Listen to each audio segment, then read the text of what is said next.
mixlr.com/wakeupcalldt. I hope you're having a fantastic morning this morning from inside of the Cafe Kubal Studios. Wake Up Call with Dan Tortora coming with you on another frigid day in Syracuse. So it is cold outside, and not only is it cold outside, but it was icy last night. So I hope you got home safely. All of that rain turned into slush. That slush solidified and turned into an ice sheet. And so I got to skate around a little bit last night, not on purpose. So I hope that you're doing well. I hope that you're staying safe. And hopefully you and your loved ones got home safe and sound here last night. And that you continue to be safe as you step forward. So with that being said, happy to be here inside of the Cafe Kubal Studios. Cafe Kubal coming to you at 3501 James Street as well as 401 South Salina Street in Syracuse, New York. You can also see Cafe Kubal and go enjoy all of their amazing things that they have to offer by going to the corner of Route 11 and Taft Road to their Sweetheart Corner location in North Syracuse, where you can enjoy their drive-thru and their indoor dining opportunity. And, of course, you can go to their massive building out in Manlius on 343 Fayette Street. Double tier. You can enjoy it sitting upstairs, downstairs, plenty of room. And they just expanded their parking lot out there, too, in Manlius at 343 Fayette Street. And, of course, you can go inside of Golisano's Children's Hospital and enjoy some there. And we thank Golisano for all they're doing to create memories for our families and to help our children today. So God bless to each and every single one of them that's doing the work that they're doing, and I hope the best for everybody that's involved there. So God bless to each and every single one of you, and hopefully you'll get good news and not have to come back, and hopefully everything will be okay. So God bless to you all. With that being said, we have two fantastic guests on the show. Thursday's broadcast is always with Papa Joe, so PJ will be joining us here momentarily.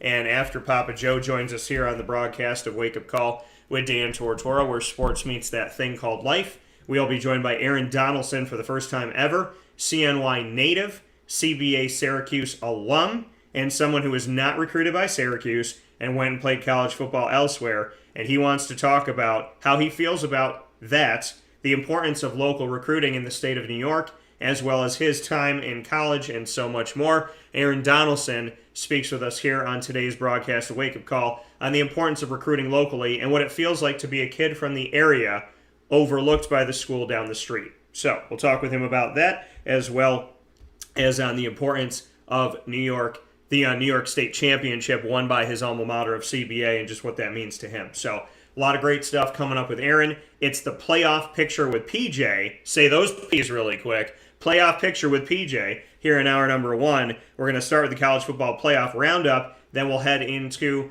the NFL playoffs, which are starting up this weekend. And then we'll get into the Jacksonville Jaguars coaching updates, as we've been doing the last few weeks. And we'll talk about the Jaguars schedule that was just released here, so we can get into that as well. So a lot of great stuff coming up here where sports meets that thing called life on Wake Up Call with Dan Tortora. So we appreciate you being here every single Monday through Friday on Facebook.com/WakeUpCallDT, YouTube.com/WakeUpCallDT, Facebook.com/LiveNowDT, and on MixLR.com/WakeUpCallDT, as well as on WakeUpCallDT.com. So however you're tuning in today, thank you so much for being a part of the show. We appreciate it. We thank you for always being here from 9 a.m. to 11 a.m. Eastern Time. And Papa Joe is up first, so let's bring in the man of the hour, PJ. PJ, how we doing, Papa Joe? Good morning, Daniel. I'm sorry it's so damn cold up there, but not that cold down here, of course. But I'm glad you had a couple days to spend with us. Yeah, no, it was great to be down there for a few days, you know, to leave what was cool at 65 and to come home to 11 and to have to change outside of my car in the parking lot and to feel that cold. I put my shirt down for about 5 minutes and my shirt felt like I put it in the refrigerator. So, yeah, it was a ton of fun. I love the snow. I love the purity of the whiteness of the snow. It's just beautiful. And at the same time, I don't like ice. So I'm hoping it's not icy the rest of the weekend because it's going to be very, very cold. I think it's the low is going to be 6 degrees at night. So not ready for it. However, I will be back down in Florida in 3 weeks, so I'm okay with that. That's good. Okay, well, we're all set up and ready for you again, of course. Syracuse will have things perfect for you. Yeah, and we have the opportunity to speak on when I was down there, we got to watch the college football playoff together and got to experience that together. So I got to talk about it on National Title Tuesday as I was traveling with Wake Up Call on the road, which is the hashtag Wake Up Call OTR for all of you to know. And I got to talk about the title and kind of some takeaways, but you and I got to watch it. Bring me into your thoughts on Georgia defeating Alabama. 3 years ago, they had a shot. They took it, and they missed 26-23. They lose in overtime. In this game, they not only win the game, they went down early. They were down 3-0, then tied 3-3. Then it was 9-3, then 9-6, and then they took the lead and were able to get the first touchdown of the game, and that happened in the late part of the third quarter when Zamir White ran in from 1 yard away, and then they scored 20 unanswered points to end the game for Georgia, 33-18. Your thoughts? Well, it was a wonderful game, and we got a chance to look at it together and critique it together, of course. We both saw a first half of unbelievable hitting, and I swear it was an NFL game. I mean, we wanted to see a little bit more action, but we also understood that the defenses were playing so hard that even inside the 10-yard line in the red zone, it was difficult to get a touchdown. Therefore, ergo, the half came back, and whoever determined who was going to win the line of scrimmage in the second half was going to win the game, and that's exactly what Georgia did. They asserted themselves, took the heart right out of Nick Saban, and we saw a powerful, powerful Georgia team just walk away with this thing. I know that listeners are going to keep yakking at me about the SEC, and I think, folks, if you wanted to see big-time college football, that's what you look at. That's what you look forward to if you're a solid football fan. I don't care what conference it is. Of course I do because I'm an SEC guy. But still, I mean, you saw some great football. I mean, you had this Heisman Trophy winner there who threw for almost 350 yards against a top-rated defense and lost. So, kudos to Georgia. Kirby Smart, first-class guy. Another Nick Saban disciple. They were very cordial to each other. Of course, they're the best of friends, so hard to beat up on your friend. But they took it over, and the pick six at the end of the game, I think that's when I went. Did I go to sleep before that? Or after that? I can't remember. Anyway, Georgia was asserting themselves, and Alabama wasn't going to come back, so I think I booked it maybe in the middle of the fourth quarter. So it was a great game to watch, and kudos to everyone involved. Alabama coming back strong next year. Georgia's probably their starting defensive front will probably all go in the NFL draft. I realized reading yesterday that Alabama has 7 players that they're going into the portal. I think Georgia only had 2 or something like that. But when you're at a school like this and you're so deep, your rosters are so deep that even the very best players sometimes don't even get to play.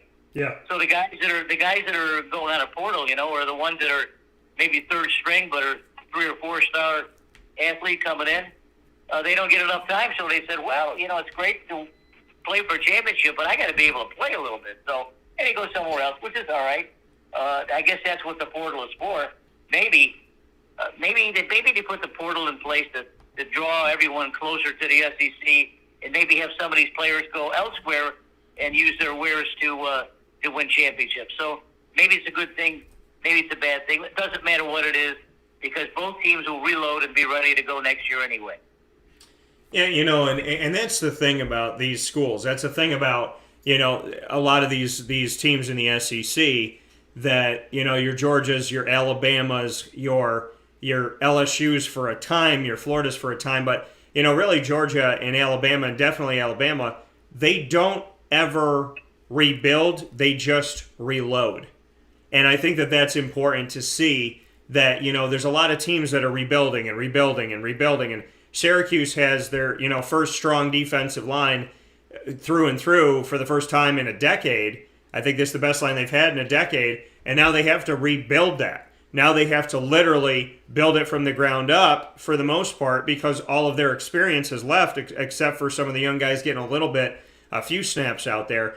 But it's different in Alabama. It's never rebuild, it's just reload. It's, the same gun, just put up another bullet in the chamber. So, speak on the difference between Alabama, maybe the Georgias, and the rest of the world, PJ, that they don't rebuild, they just reload. It's precisely correct. I mean, I look at the rosters all the time, and especially recruiting. I look at recruiting daily, at least 2 or 3 times a day, to see who's coming up. Texas A&M has done a hell of a job, not rebuilding, just reloading over there, too. But, when we saw the game together, it was a shame we had to see the number 1 receiver in the game, period.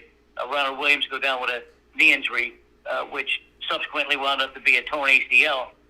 So you knew it wasn't going to be good.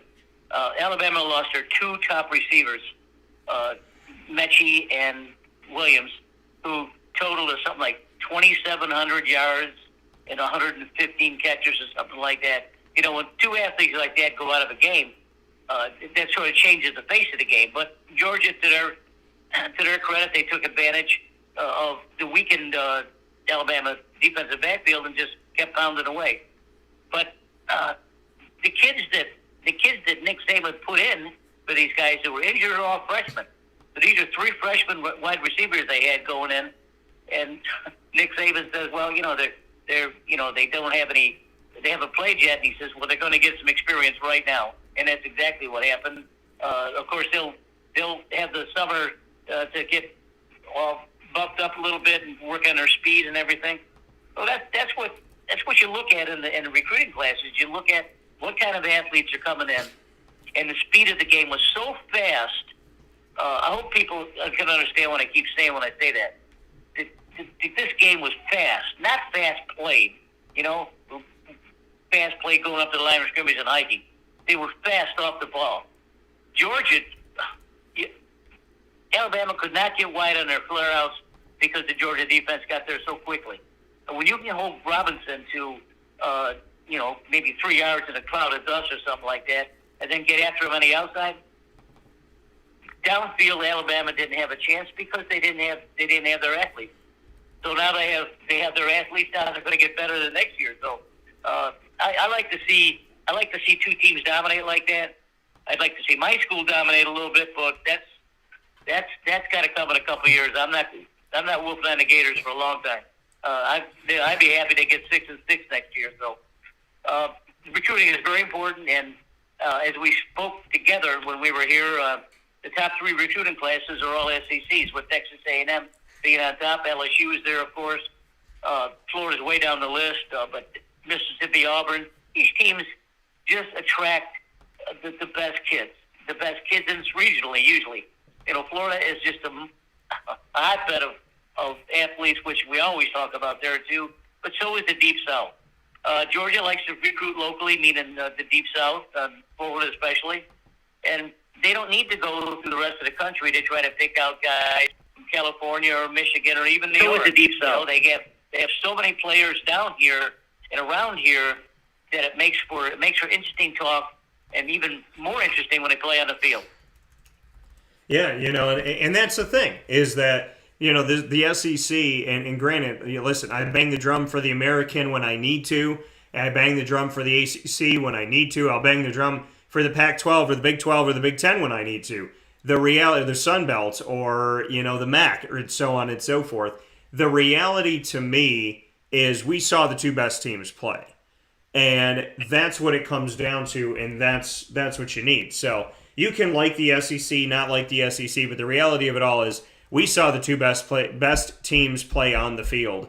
And we saw Kirby Smart get his 5th championship, his first as a head coach. He got 4 when he was an assistant coach in Tuscaloosa with Nick Saban. Saban has 7 championships, 6 as a head coach at Alabama, 1 as an assistant at LSU, or 1 over at LSU, I should say. So, looking at these guys, they have multiple championships, but this is the first for Kirby Smart as a head coach, and obviously the first one in Georgia in 41 years.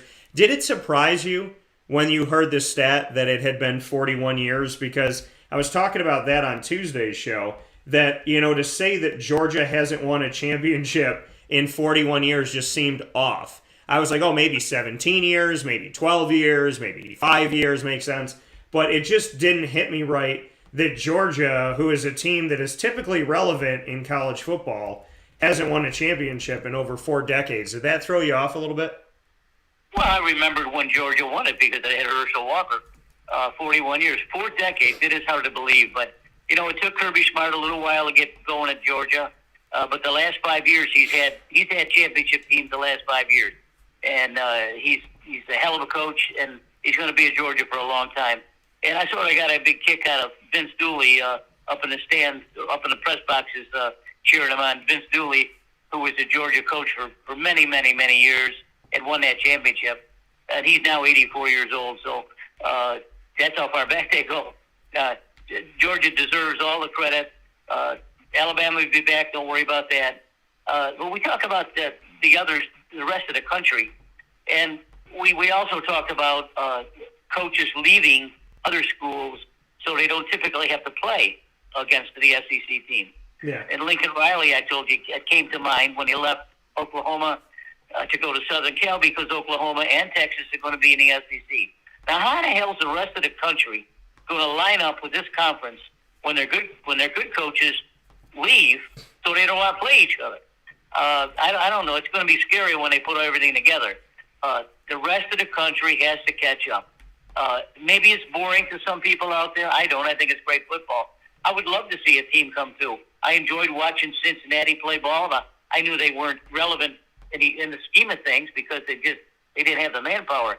But Texas A&M and Auburn and LSU and the Mississippi State, the rest of these teams, they're all relevant. Period. Every year they're gonna bring their best, and it's up to Georgia and Alabama to get through the schedule, which is brutal.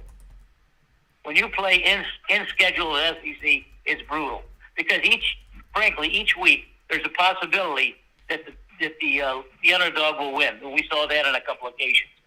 So I'm happy that the SEC is powerful the way it is. I will bring you updates on my Gators over the course of the year. Hopefully they're starting to assemble coaches now, and the coach is doing a good job picking and choosing all over the place. So Billy Nathan, I think he went up to the Giants and took their offensive coordinator. He's going to be down there in Florida. So anyway, that's no here or there. It's up to the rest of the country to catch up. I enjoy sometimes watching other conferences play, especially the ACC.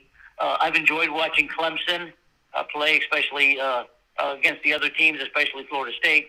But Florida State will be there this year. They'll have a winning record, that's for sure. They got a good recruiting class this year. There's a very good chance that they may crack the top 10.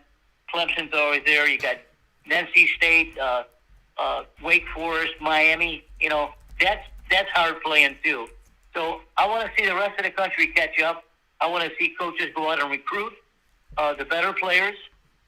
If you have to come to Florida to try to recruit, go ahead. Whatever. There's how many teams in Florida? 5 or 6 teams in Florida, 6 or 7 teams. And I've said this before, you really don't have to go outside the state to recruit and field a good team because they're here. I want to see the rest of the country do that. I want to see the Ohio State come back up again and see what they can do. Michigan, who knows if it's going to have the coach or not. Michigan State, Mr. Tucker did a good job up there. Penn State, they don't seem to win the big games. Now, Mississippi, I got a brain dead there. Georgia played Michigan. Now, Michigan had a chance to really put a feather in their cap by trying to beat Georgia in the championship formula. They didn't do it. Matter of fact, they got ran off the field. So if you're the country looking at this kind of stuff, you're saying, well, Georgia's got a hell of a chance to beat Alabama, which is what they did. But, if you're looking at the comparisons and you look at the awful effort that Michigan put on, Georgia was that good, or is Michigan that bad? I say Michigan's that bad, and the rest of the conferences are that bad. They have got to recruit better, and they've got to coach better. If you land in the SEC as a coach, you're going to make $5, $6, or $7 million a year. But with that, you better be able to recruit. Yeah, and that's the thing is when you look at the SEC and you look at what they've done, and like you said, bringing in Oklahoma and Texas, the thing that I keep thinking about this Georgia game in the College Football National Championship is Georgia's defense will rip apart Oklahoma and Texas, because you're coming from a conference in the Big 12 where you just score a lot of points, right? You beat each other by scoring 40 or 50 points. That's not going to fly with Georgia. That's not going to fly with a better Florida. That's not going to fly with a better LSU. That's not going to fly with an up-and-coming Arkansas. That's not going to fly with an up-and-coming Tennessee. That's not going to fly with an Alabama. What Oklahoma and Texas don't seem to get is you're making that money. You got that money. You're bringing in dollars in the Big 12. You want more money because you're greedy, from the way I see it. It's my opinion. Why would you leave the Big 12? You're at the top of the Big 12. So you go to the SEC for what? To gain more money on top of your money? Guess what, Oklahoma? You're not winning the SEC championship. You're not getting out of there alive. You better hope to God you're not in Alabama's side. But if you're not in Alabama's side, whose side are you in? Georgia's. So that's not going to work out for them. It's definitely not going to work out for Texas. So the best that I see Oklahoma being is 8-4. The best I see Texas being is 6-6. So why put yourself in a conference where you're going to have to learn how to play defense now? Yes, you're going to make more money. Yes, you're going to be in the pinnacle of it. Yes, you're forming a super conference. But at this point, with 16 teams, that's half of the NFL. That's the AFC or the NFC. So what I suggest the SEC doing, splitting into 4 divisions of 4 teams, and I guess running your own college football division and having your own playoff. That's a good point. I never thought about that. 4 divisions in the SEC, that would be awesome. Yeah, the north, south, east, and west, and and then everybody else can watch real football. I mean, it's. I don't want to have to keep bashing the rest of the country, but we're not. We're just speaking on the fact that the SEC is better. I mean, if you're a football fan and you love college football, you want to be able to see the best.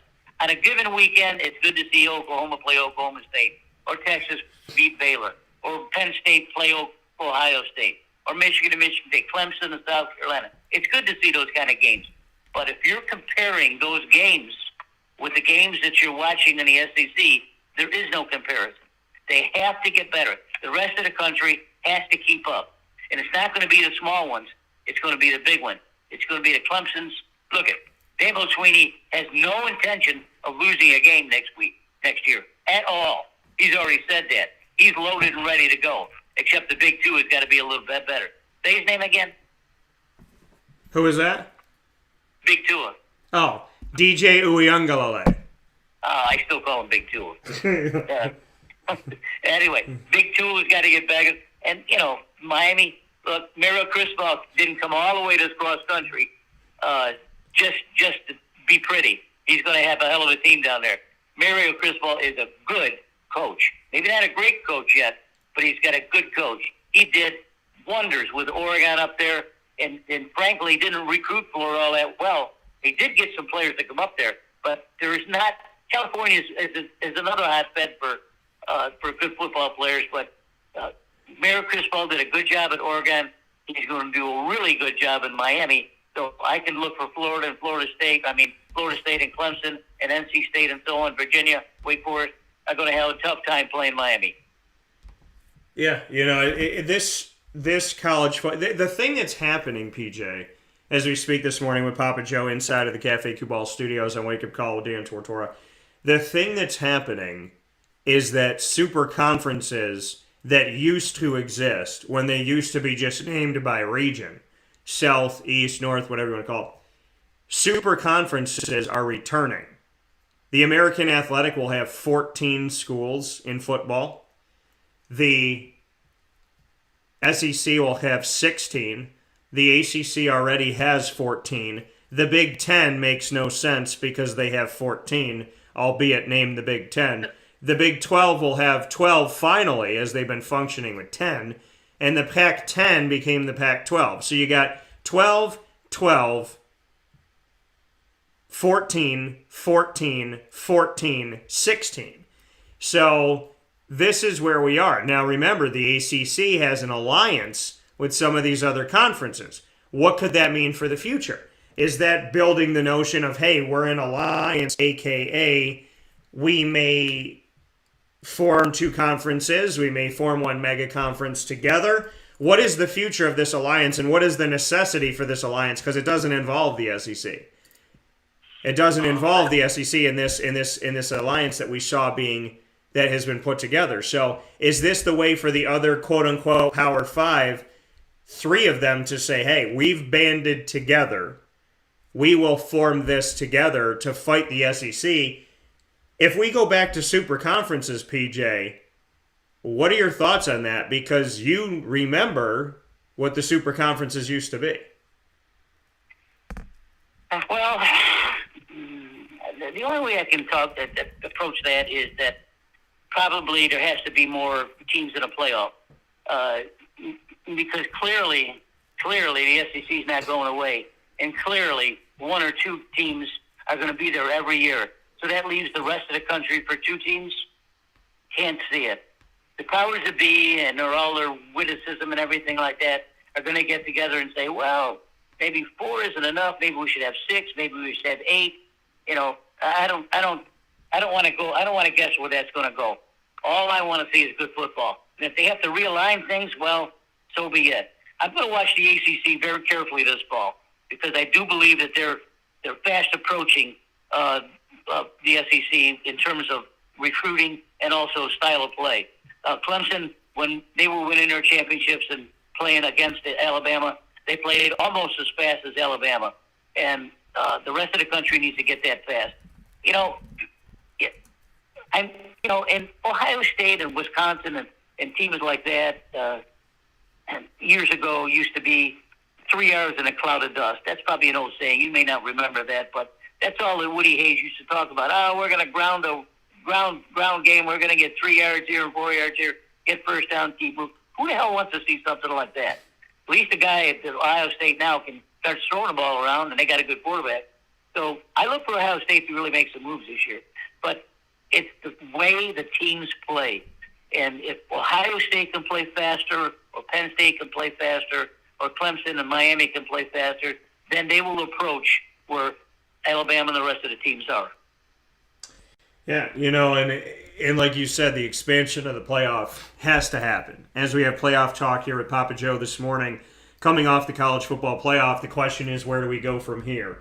Now, I've been in different discussions with different people about what should be done, and I believe, here's the thing that confuses me, right? And this is where I'm talking about what's going on in the background. Who's colluding together, potentially? Because all of a sudden, the college football playoff can't be expanded, right? We're not going to expand it 25, 26 when the contract's up. We're going to hold on to it, blah, blah, blah. And then all of a sudden I said, no. No. Contracts in college football, as you know and I know, PJ, are bogus. So a coach will sign a 3-year extension and leave 5 days later. So contracts, to me, are bogus in college football. They've proven to be bogus. So I said, if they want to change the college football playoff, all they need is the right people saying they want to change it. So it's got 4. Then all of a sudden it pops up, hey, you know what? Why don't we have 12? And then we get sent a thing from the college football playoff saying, here are all of the stages we have to go through. Here's all the people we have to talk to, all of the committees. Here's the road to make it expanded. And it went through the first and through the second and through the third. And then it gets to the end, and then it stops after Oklahoma and Texas realign. So now the question is, what are we doing? Because with the SEC having 16 schools, having Oklahoma and Texas, and already having Arkansas coming up, like I said, having Auburn, a better Kentucky, LSU, Florida, Alabama, Georgia, and on and on, Texas A&M, having all these teams already, there's no way that the college football playoff exists with 4. You have to have more. If you have 12, then you have the SEC champion, the AAC champion, the ACC champion, the Big 12 champion, the Big 10 champion, the Pac-12 champion. That's 6. Then you could look at Notre Dame, since they always do. That's 7. Then you look to the Coastal Carolinas and the Appalachian States and some of these other teams out there. And now you say, okay, now we've expanded it out to the quote-unquote group of 4, because I believe the Americans in the Power 6. But so we look at all of that. I don't like the group conversation, but I'm just saying that the Sun Belt and the MAC and whatnot. So we look at that and try to respect them more.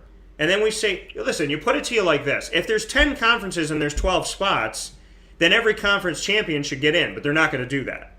So they have the SEC and they have the Power 5, quote unquote. So that's 5 spots, 6 spots if you include the American. Now you got half. Do you give the half to the SEC?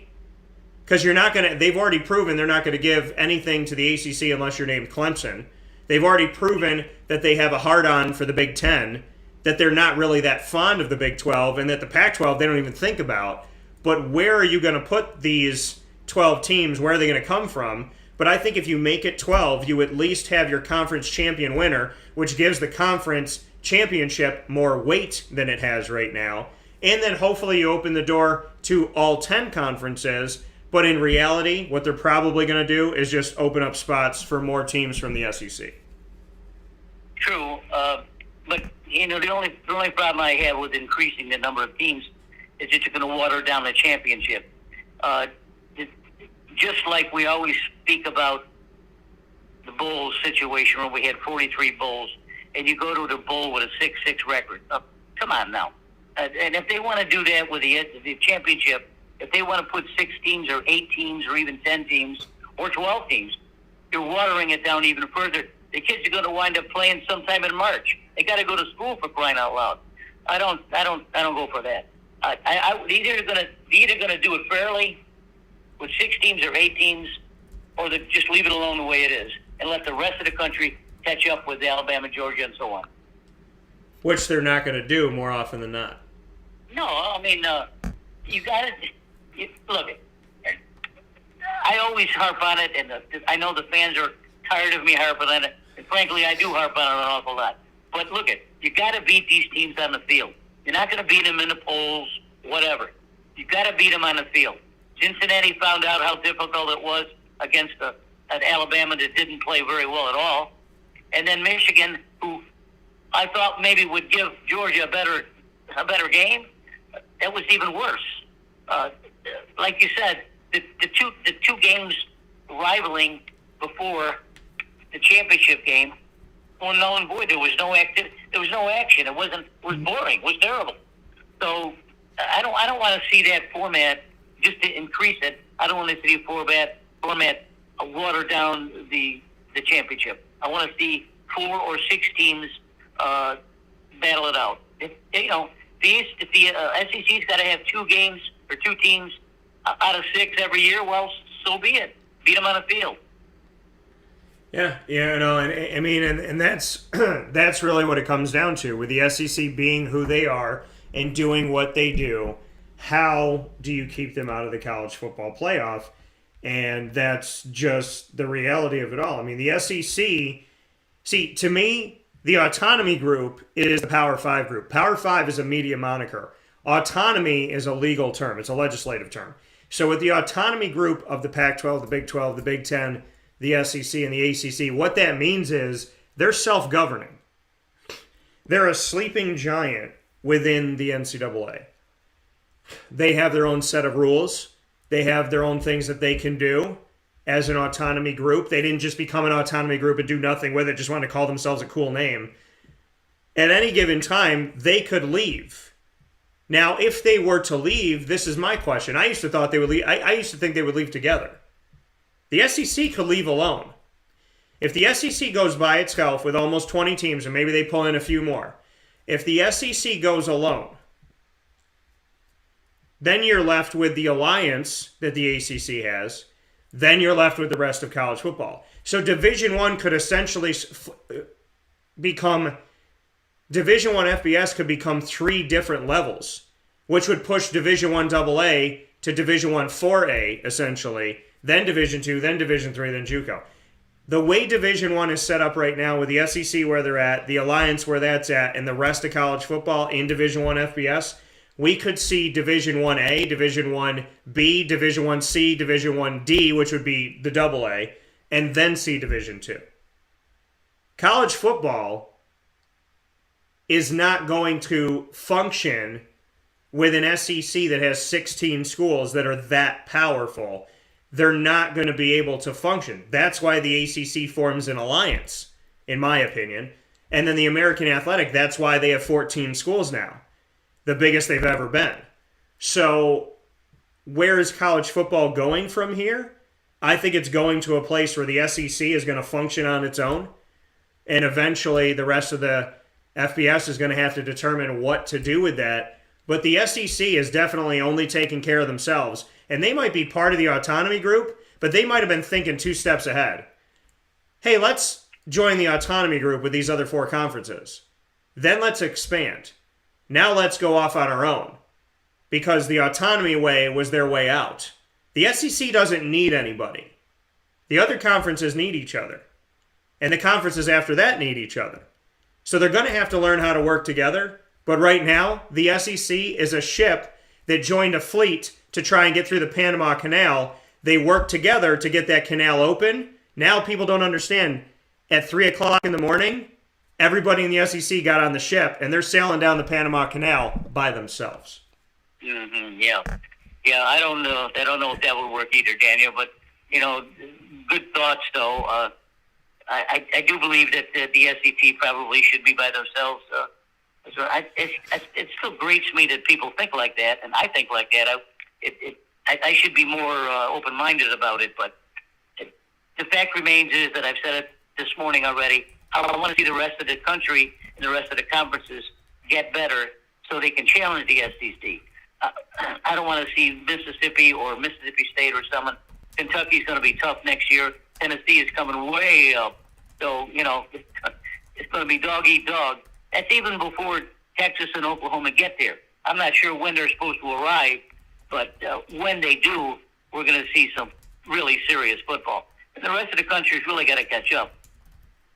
Yeah, no, they do. And with that being said, coming out of college football playoff and expansion talk, we're going to talk about the NFL playoffs. As we head out of one, we head into the other, and we'll do that here with Papa Joe after this fast break on Wake Up Call with Dan Tortora, where sports truly meets that thing called life.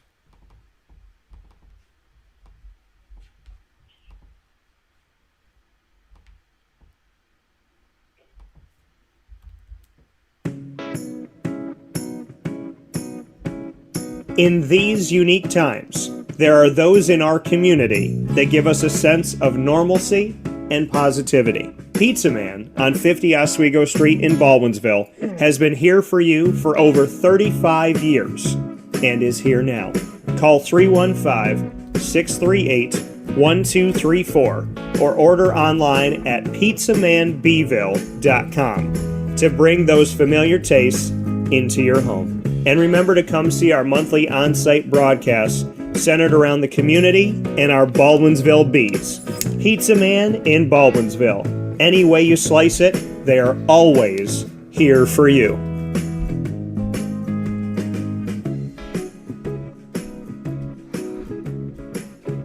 This is Jimmer Sikowski, owner-operator of Chick-fil-A Cicero, 7916 Brewerton Road in Cicero, right in front of the Home Depot.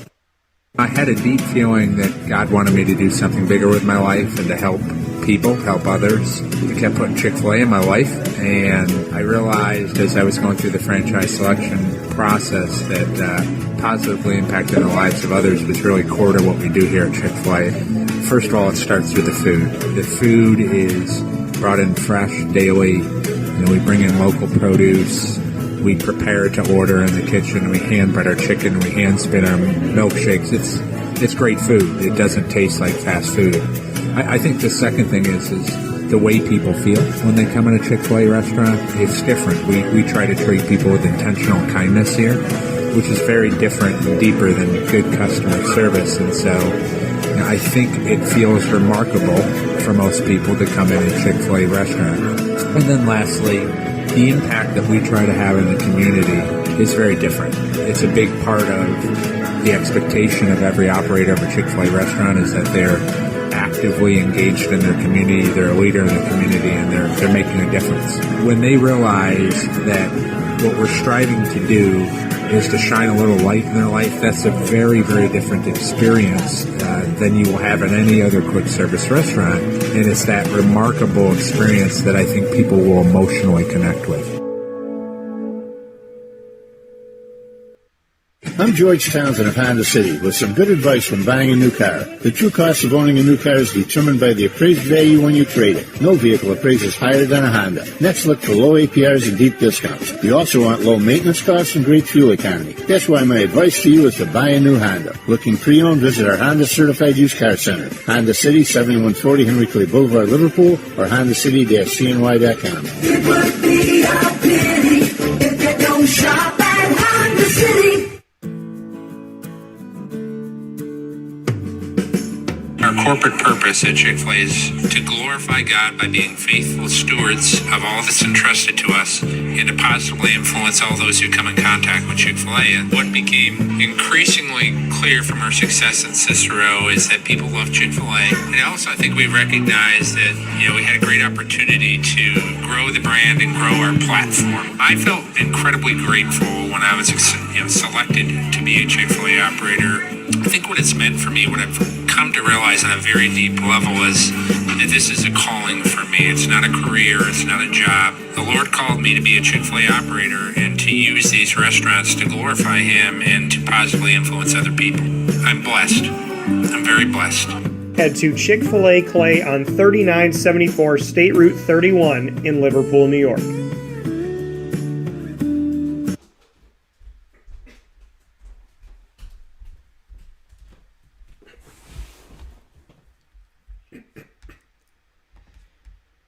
Welcome back here to Wake Up Call with Dan Tortora on wakeupcalldt.com, your one-stop sports shop, and on mixlr.com/wakeupcalldt from inside of the Cafe Kubal Studios. Appreciate you being here. You're also watching live on Facebook in two places, facebook.com/livenowdt and on facebook.com/wakeupcalldt. And, of course, you are watching on youtube.com/wakeupcalldt. So however you're tuning in to Wake Up Call with Dan Tortora, thank you so much for tuning into the broadcast.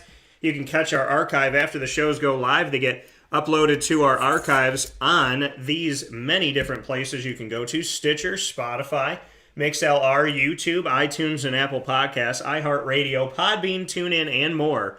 All you got to do is search Wake Up Call with Dan Tortora, or one word, Wake Up Call DT. We're here with Papa Joe talking about the playoffs, coming out of one playoff and hopping into another, the college football playoff, and speaking on the expansion of it, and now heading into the NFL playoffs. PJ, we had an eventful end to the regular season. We now know the playoff picture and what this postseason is going to look like for the NFL. As we get set for a super wild card weekend, we have 2 games on Saturday, a triple header on Sunday, and a game on Monday night. We're going to see 4 teams play up against each other for the 3rd time this season. We get to see Arizona and the LA Rams play each other for the 3rd time this year as divisional foes of the NFC West. And we get to see the Bills and the Patriots of the AFC East play each other for a 3rd time as well. So big-time games. Teams that know each other. We have a nostalgic game between the Niners and the Cowboys. A lot of great stuff coming up. What can you say about this year's NFL playoffs and what you're excited about? Oh, I'm excited. I just love it. I love this time of year. But first, I know that you were there watching them live. You saw the Jaguars win a game. You saw them dominate Indy. Gosh, it was fun to see. They were flying all over the field. Trevor Lawrence was nailing his passes, and Darrell Bevel was jumping up and down. So I know you were there, and the atmosphere probably was really good. So first of all, before we approach the playoffs, I want to say congratulations to them, and hopefully next year will be much better than 3 wins. Yeah, and yeah, Jacksonville, this is the thing. Momentum is a real thing. I don't know anybody that doesn't believe that. When you're running, you have the momentum that you keep going when you try to stop. Momentum is real. And with the Jacksonville Jaguars, Darrell Bevel got arguably more out of this team than Urban Meyer did all year. He got them to focus. He got them to be together. They decided, and like I said, Urban Meyer accidentally made leaders out of these guys in the locker room, these players on the roster because they had to lead because their leader wasn't. So to have leadership, to have it come through the players, to have them have to be responsible for this team because their coach wasn't, then for Darrell Bevell to step in and do what he's done and really corral the guys together, to see my guy Andre Sisco from Syracuse, a young buck, getting out there and making tackles in that final game against the Colts, to see them not make the playoffs, but they kept a foe from making the playoffs, kept the Colts out. Hey, if you're not going to make it, take out one of your adversaries, and they didn't let them get into the playoffs. So for the leadership that's come in the locker room accidentally from Urban Meyer, from Darrell Bevell showing that he could bring this team together and really get them to be a cohesive unit. Can he do that for a full season? We'll see. And then to see what they did by knocking out the Colts and by winning the game, getting the fans excited, and still getting the number 1 pick courtesy of Detroit. I don't know if I've ever left a team that's had that many losses and felt this good about next year. True. Boy, I tell you, but 2 weeks ago when I wouldn't believe you, 2 weeks ago when they mailed in the game against the Patriots, it was an awful effort. And I'm thinking this game this last Sunday is going to be just as bad. Well, I think that Indy came in with a little chip on their shoulder. I think, it's just the Jaguars. We can roll through them and get in the playoffs. Well, as the game went on, you noticed that Jacksonville's defense stepped up, made plays all over the field. This kid Cisco's going to be a hell of a player for the Jags, and he may even be worth a lot of money to other teams in the league. So I was very pleased with the effort. I mean, I was jumping around on my couch over here. MC was ranting and raving and everything. So it was good. It was fun to watch, and I'm sure you had fun up there. But we got the playoffs coming out. We got some serious teams playing, and a lot of talent on the field. So they got to lay it on the line now this weekend. Yeah, and it's going to be really, really interesting to see how this is going to shake out for the NFL playoffs. I'm ecstatic to watch these playoffs. I'll be glued to the TV. Syracuse always does this, and I'm not going to complain because I love covering the team so very much. I just want to make a note of this as a spoiled sports fan. Why is there a Syracuse game on Saturday at 3 p.m. in the middle of the day during the NFL playoffs? Shouldn't they know that I should be in my house with pajamas on all day, making my homemade nachos and watching these games? So, I mean, to me, I cannot wait to see these matchups. And, of course, we have a full slate of them coming up here in the NFL. Now, Syracuse plays Saturday at 3 p.m. against FSU. The first game isn't until 4:30 between the Raiders and the Bengals. So the good thing about that is by the time I'm out of the Syracuse game, it'll probably be halftime of the Raiders-Bengals. So I'll get to see the second half of that game, the Patriots-Bills full game. I'll get to see the other 3 games, and I'll get to see the Monday night game because your boy going to be rocking with all the NFL. I am so excited for Super Wild Card Weekend. I cannot wait. And they expanded their playoff, PJ. Speaking of college football doing it, the NFL went from 6 to 7. Are you for or against an expanded playoff in the NFL? Oh, I don't have a problem with the expanded playoff. No, these are men playing men. These are not kids playing kids where they got to go to school. No, I'm very pleased with the setup. And frankly, maybe the playoffs are watered down a little bit, not much. I mean, there's certainly not going to be 500 teams in here, but pretty close. But any one of these teams can beat any team on any given weekend. And that's the NFL. That's the way it should be. Yeah, and knowing that nobody's got an easy road to the championship is something that's pretty amazing. I spoke with this before, and we did this with Mike Sofka, got his thoughts from the great state of Florida as well. But, PJ, we haven't gotten yours yet. Raiders at the Bengals, number 5 Raiders against the number 4 Bengals. Think about this. The Raiders were the last team to secure a playoff spot, and they're not the 7th seed in the AFC, but they let the 7th seed in the Pittsburgh Steelers. We watched this game. We talked about it. What are your thoughts on the Raiders, number 5, against the Bengals, number 4 in the AFC? Well, I think we're going to find out if Joe Burrow is for real.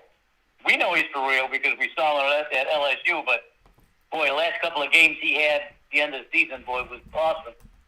The Raiders, Rich Bisaccia, I really believe he deserves the head coaching job after what he did for Chucky. I think this is going to be a high-powered game because David Carr can sling it too for the Raiders. But Joe Burrow and he's got some talented wide receivers, and Jamar Chase you can't catch that kid once he gets in the field. So I'm sort of leaning. I think this is a flip 'em game. This is a pick 'em game. I like Cincinnati in this game. Yeah, I mean, I think the Raiders definitely have a shot, and their interim head coach has done a fantastic job, and he deserves to be in the running for this. After John Gruden stepped down unceremoniously in the middle of the season, he led the team to the playoffs. What interim head coach leads a team to the playoffs? We're not talking about a team that was winning that just needed him to be an interim head coach for a game or two. He was the interim head coach for like half the season. So, with that being said, for him to do the work that he did to get them here, he is responsible for aiding them to the playoffs. Him and the team came together and made it happen. So he definitely should be up for the job or a job. But I'm going with the Bengals. I just think Joe Burrow's too much. Jamar Chase is too much. And the Bengals got too much riding on this. They were almost the number one seed in the AFC. And somehow they won the division of the AFC North. So shout out to them. What would it have looked like if Lamar Jackson was healthy? We're not going to know. But where we are right now is that this Bengals team, I don't think they're the greatest, but I think they're good. And their offense can score. And everybody, and I said it, the Bengals should draft a lineman. The Bengals should draft this guy and that guy. I said, no. If Joe Burrow's weapon from LSU, Jamar Chase, is there, they're going to draft him. Why? Because they know each other. Why? Because they're comfortable with each other. And all Jamar Chase has done as a rookie is made himself an all-pro in his first season in the NFL. So, I'm going Bungles on this one. Patriots at the... What'd you say, PJ? Before we go to another game, kudos to Rich Bisaccia. I didn't realize anything about this guy, but he's been a coach for 40 years. He just unceremoniously just coached in the background, different, special team player, maybe defensive coordinator here, somewhere.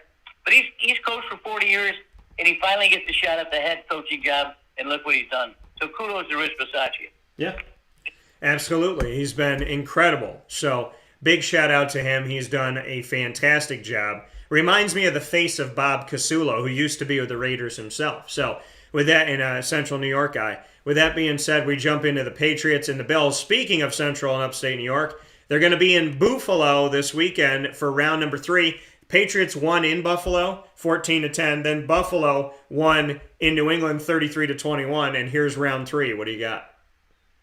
This is another good young quarterback coming in and throwing the ball all over the place. But Josh Allen is just a little bit too much. I think he's got a little bit too much experience now. I think Mac Jones is going to see some deer in the headlight kind of stuff.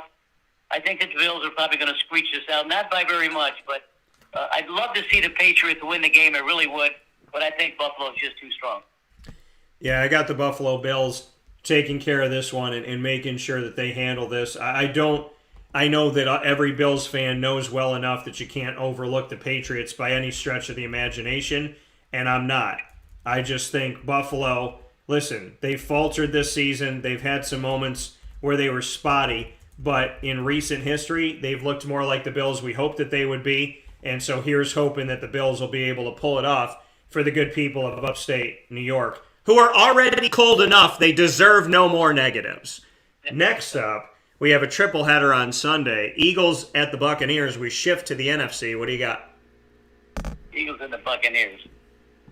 Well, I'm sure. Whoops. Hello, Lily. Philly. Maybe people look at Philly and say, well, maybe they don't deserve to be there. Well, maybe they do. They deserve to be there, but they shouldn't wind up playing a Tampa Bay right off the get-go. I think the jury's still out on Jalen Hurts and Nick Sirianni. Jalen Hurts, to me, still is not an NFL quarterback. I could be proved wrong. The Buccaneers just have way too much for this to even be a contest. Tom Brady is going well with Godwin and Evans and the Gronk. This one could be a laugher. But again, it's the playoffs. You just don't know what's going to happen. But I think Tampa should be and will probably win easy. Yeah, I have Tampa Bay winning this game. I think at a certain point in the game it's going to be closer than people are comfortable with. But Tom Brady is Tom Brady is Tom Brady is Tom Brady. And the man threw once again, not the first time, but once again. The older he gets, the better he gets. That's scary. Over 5,000 passing yards again. And he is the passing leader of the NFL right now, Mr. Tom Brady. I'm going with the Bucs. The Eagles will make it close at a certain point in the game. Then Tampa will take care of it. The Niners and the Cowboys. I remember the 90s when these games used to be who was going to the Super Bowl. What do you have for this? Well, Jerry Jones can't be bitching anymore because he's finally got a team in the playoff, led by a Super All-Star quarterback, Dak Prescott. San Francisco showed something. Jimmy G really showed a lot. There was talk maybe that he's going to be losing his job, but not after this last weekend. He was slinging it everywhere. San Francisco, that good defense. Joey Bosa. This shouldn't be a ball game. You know, Dallas probably is favored and should win, but I'm sort of liking San Francisco here because of what they did last weekend. I think I'm going to go with them. This is an upset for me. All right. PJ going with the San Francisco 49ers. I will be picking the Cowboys to take care of business in this matchup. Cowboys, hard to believe, first game of the season. I was watching them play in that close one with Tampa Bay. They may get another shot down the road, but they got to win this one first. I got the Cowboys winning this matchup against the 49ers and taking care of business. They just have, in my opinion, too much firepower, and they're actually getting it done this year, not waiting till the end of the season to take care of business. Steelers at the Chiefs. The Chiefs came out. There's a graphic out there where the Chiefs put out it looks like a flyer, and they said that they would like to welcome everybody and invite them to Ben Roethlisberger's retirement party. If I'm the Steelers and I'm Mike Tomlin, I'm taking that off the internet, printing that out, putting it on Ben Roethlisberger's locker, and I'm putting it on every single piece of the wall in the locker room. The one thing you don't do to another team, no matter what seed you are, is give them locker room material. They just gave the Steelers locker room material. I know the Chiefs are tough, but calling it Ben Roethlisberger's retirement party, they're asking for it in that one. So, with that being said, here we go. That's ammunition right there, boy. You know, Ben has been around. He's a big piece of oak tree in the background. He's so big and strong. This really shouldn't be a contest either. I mean, Kansas City has way too many offensive weapons. But if Ben gets comfortable, gets in a rhythm, he doesn't throw the ball down the field as well as he used to. He dinks and dunks it here and 6 yards here, 5 yards here. If they do that and maybe have 7 or 8 minute drives, maybe they can keep Kansas City off the field. But when Kansas City gets on the field, they're scary. So this one should be a runaway probably late in the game. You got Kansas City. I think it's too much locker room material for a guy who's not done yet. I wanted to see him get in the playoffs. I got Big Ben and the Steelers moving on past the Chiefs in an upset. All right.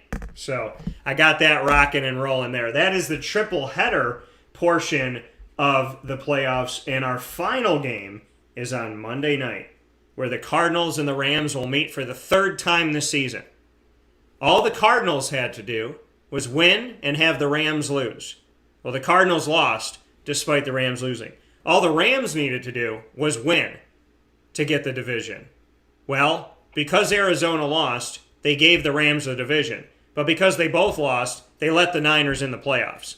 With that being said, they got each other again. What do you have for round 3? Well, there was a little blurb I read this morning before we got on the air about the coach for Arizona saying that Kyler Murray has to bring his best game. And maybe so, because they're not going to outscore Los Angeles if they don't bring their best game.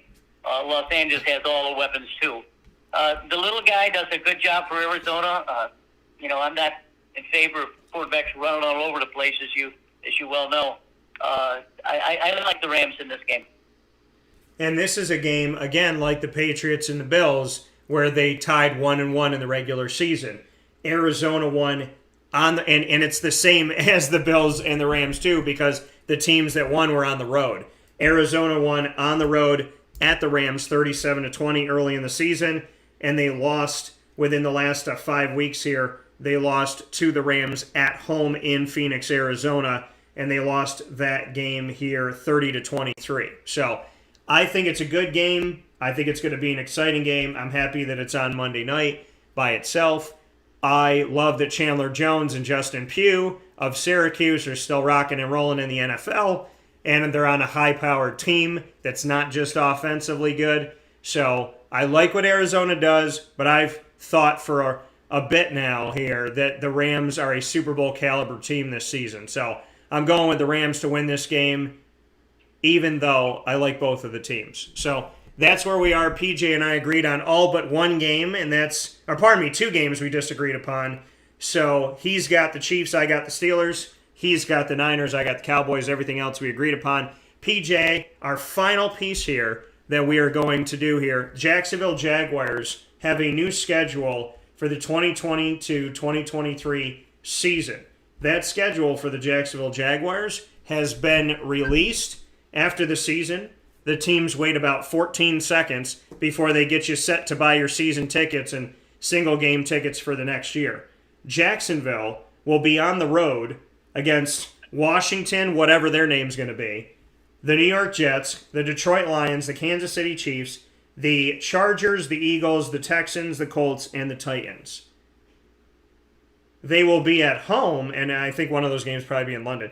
They will be at home for the Giants, Lamar Jackson and the Ravens, a new head coach with the Giants, a new head coach with the Broncos, the Tennessee Titans, the Colts, and the Texans in their division, potentially a new coach with the Raiders, if not the interim head coach, and my 2 favorite teams will play each other as the Cowboys and the Jaguars will be in Jacksonville. What do you think about the upcoming slate, including the home games at TIAA Bank Field? That's a pretty good schedule. I think that they should win half those games at home. Let's hope they win half of their games on the road and wind up with a 500 record. I think we would both be very pleased with that. There are some good games that you mentioned there. The Dallas game against the Jaguars at home. Did you say? Is it home? Yep, it's at home. Okay. Well, interesting. I'll have to look over the schedule. Did you say it just came out this morning? And I'll have to look it over and have some comments for you next week. Yeah, so we got an interesting schedule coming on for the Jaguars, and we've got an interesting slate coming on schedule-wise for the NFL playoffs.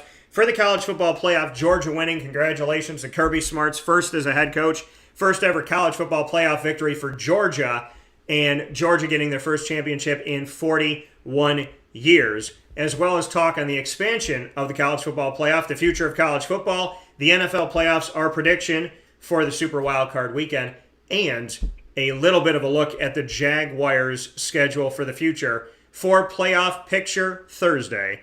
Papa Joe, as always, thank you for all that you do. Thank you for housing me for a little bit, and I'll look forward to seeing you in 3 weeks. Okay, good. I'm interested to listen to your second half of your show with this young man commenting on recruiting. I'd like to get his comments on that, so have a good show. Yeah, we definitely will with Aaron Donalson coming up soon. PJ, thank you so much, and we'll talk in a bit. All right, bye. Take care. And PJ giving us a perfect segue as Aaron Donalson will be joining us on Wake Up Call with Dan Tortora right after this fast break where sports meets that thing called life.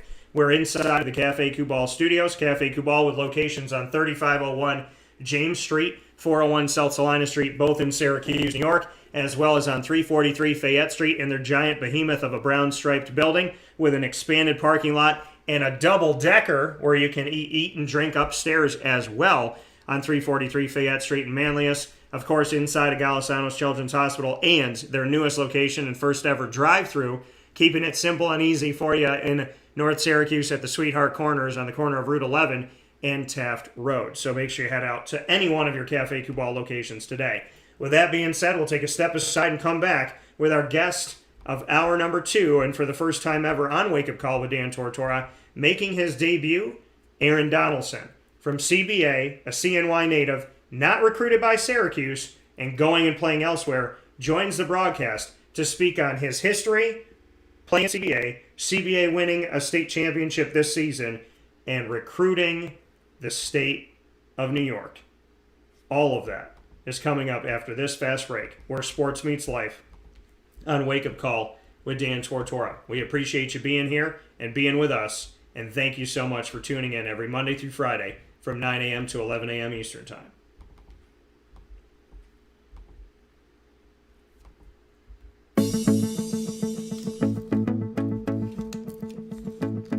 Avicoli's, located on the corner of Route 57 and Wetzel Road in Liverpool, New York, has been your trusted neighbor for decades. Located just steps from Liverpool High School, we're happy to have the Liverpool Warriors on-site, on-location broadcast at Avicoli's through Wake Up Call with Dan Tortora every single month, featuring student athletes, coaches, and administration throughout the year from Liverpool High School. Head out to Avicoli's today on the corner of Route 57 and Wetzel Road in Liverpool, New York, open Tuesday through Sunday for lunch, dinner, and drinks. We'd love to see you out there. And of course, you can call them at 315-622-5100 for takeout, delivery, and catering. That's 315-622-5100. And also find them on myavicolis.com. That's myavicollis.com.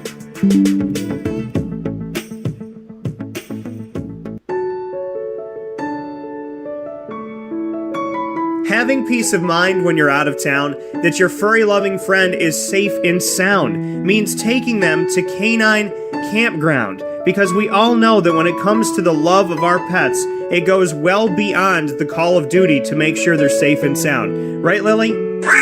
So take a ride to 242 Johnson Street in East Syracuse, New York, and see Canine Campground and where your dog will be staying, in the classic cabin, the executive cabin, the grand cabin, or of course the luxury cabin, because if you know Lily, you know she loves luxury. Now you don't have to wait to the last minute to find a family member or a friend that'll take your dog for a few days. Call Canine Campground at 315-299-4013. That's 315-299-4013. Their drop-off and pickup times are Monday through Sunday. Check K9campground.com for more information. That's the letter K, the number 9, and campground spelled with a K.com. K9campground.com. When you're going out of town, bring your dog to Canine Campground.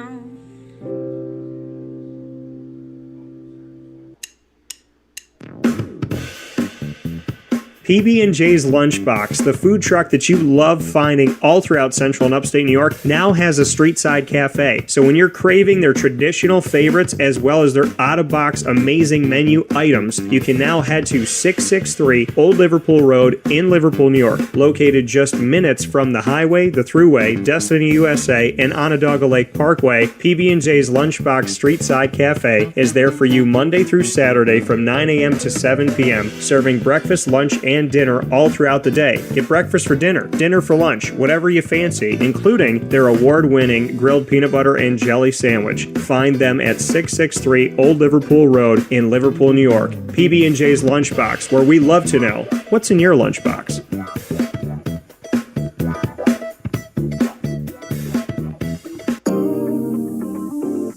As a patient, what do we want? To be cared for, to be listened to, and to have someone walk us through the process on our path to victory. Victory Sports Medicine and Orthopedics does all of those things beautifully, with Dr. Mark Petropoli leading the team on 791 West Genesee Street in Skaneateles, New York, located minutes from beautiful Skaneateles Lake. Whatever your injury may be from head to toe, preventative care, rehab, physical therapy, laser therapy, and surgery are all available at Victory Sports Medicine and Orthopedics, where they care about us, they listen to us, and they understand that everyone's path to victory is a little bit different. Let them help you on yours by calling 315-685-7544 to make your appointment today. That's 315-685-7544. And find out more information at victorysportsmedicine.com.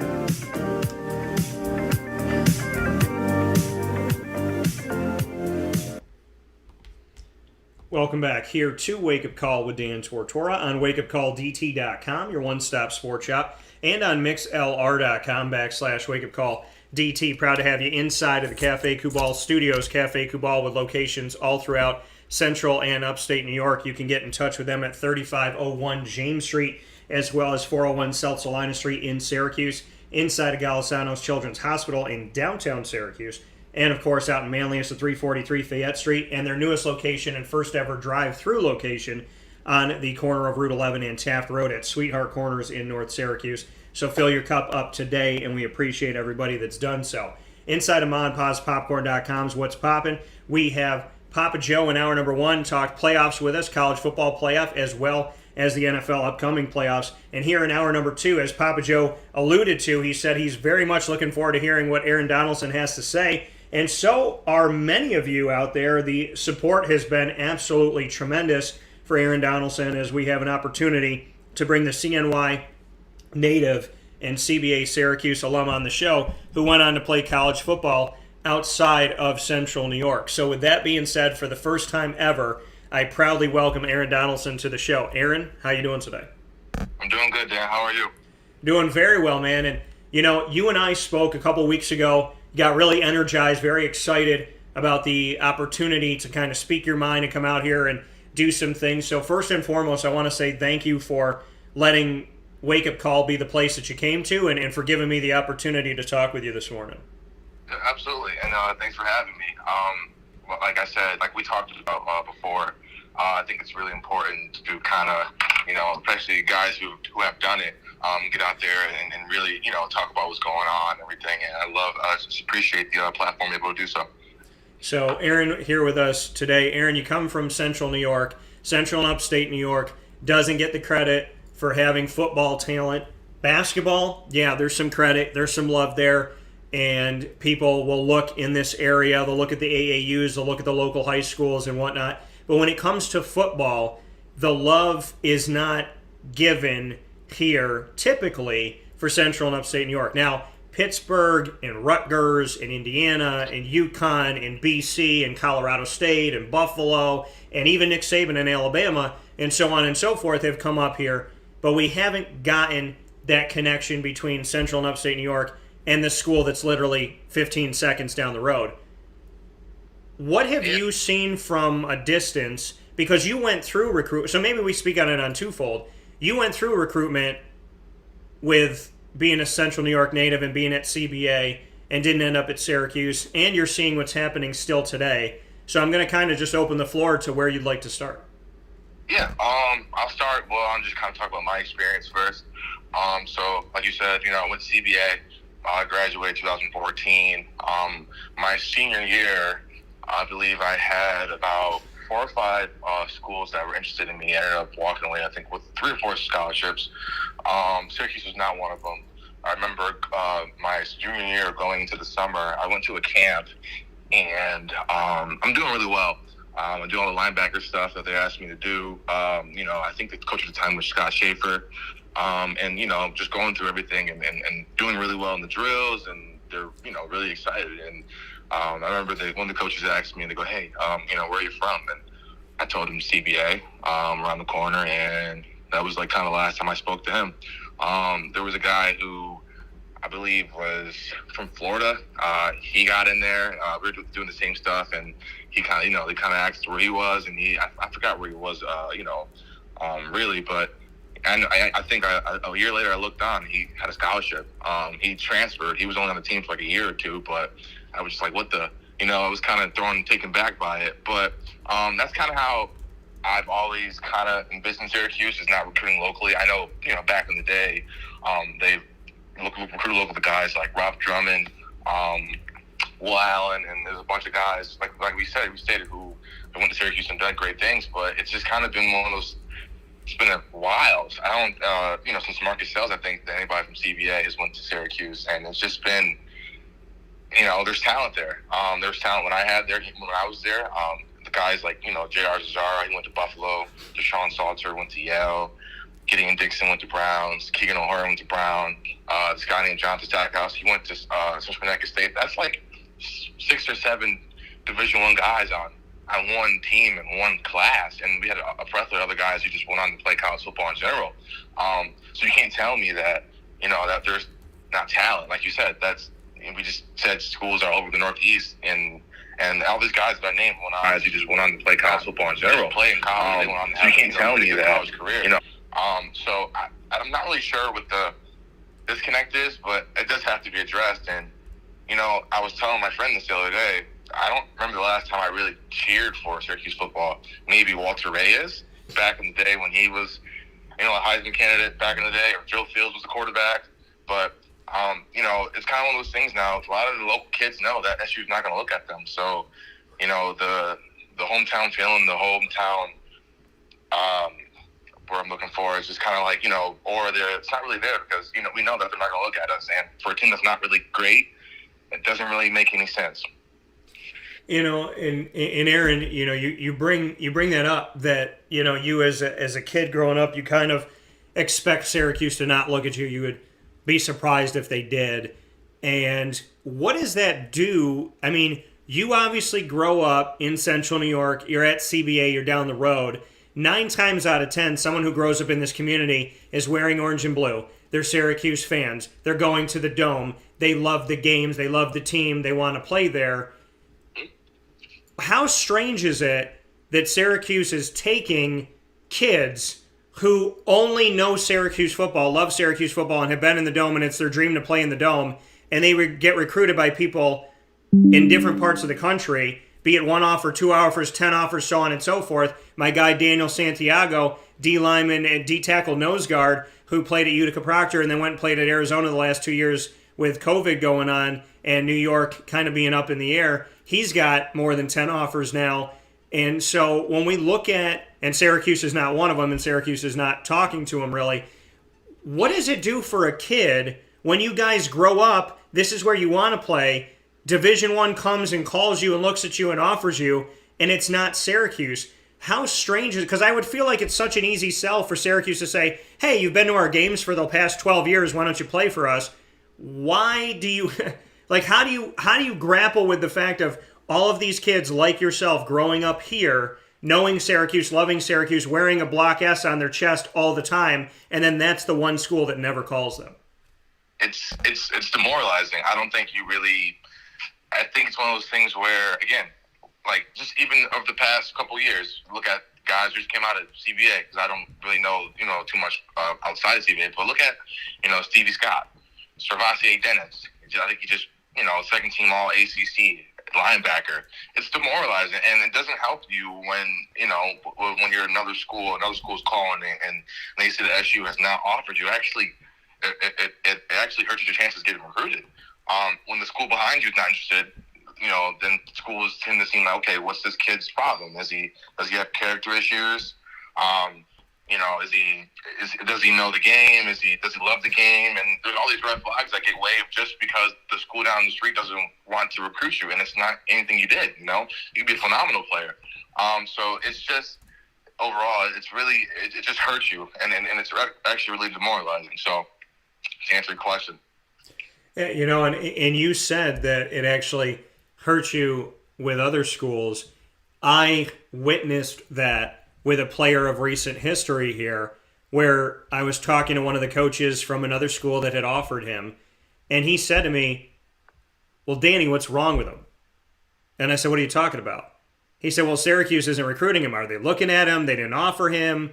He's like, am I missing something on film? Is there a character flaw? Does he hang around the right people? And I paused, and I said, and I laughed, and I said, this is ridiculous. And he was like, why? I said, the fact that they won't recruit him hurts him enough, and the fact that them not recruiting him now makes you question because the school down the street won't do it, so now you wonder why you're doing it. Syracuse doesn't understand. They're hurting kids twice. They're hurting them by not recruiting them, and they're hurting them by making schools say, well, if you're 15 minutes down the road and you don't want them, obviously there's something wrong with them.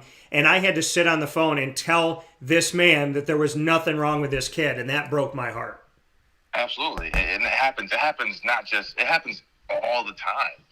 Literally all the time. And especially now we're looking at, especially in the recruiting cycle, the transfer portals and the thing now. So teams aren't really going for to rebuild. They're going for, the transfers now. So the grad school guys, the guys who came from Alabama or those Power 5 schools who did not have, the playing time they desired.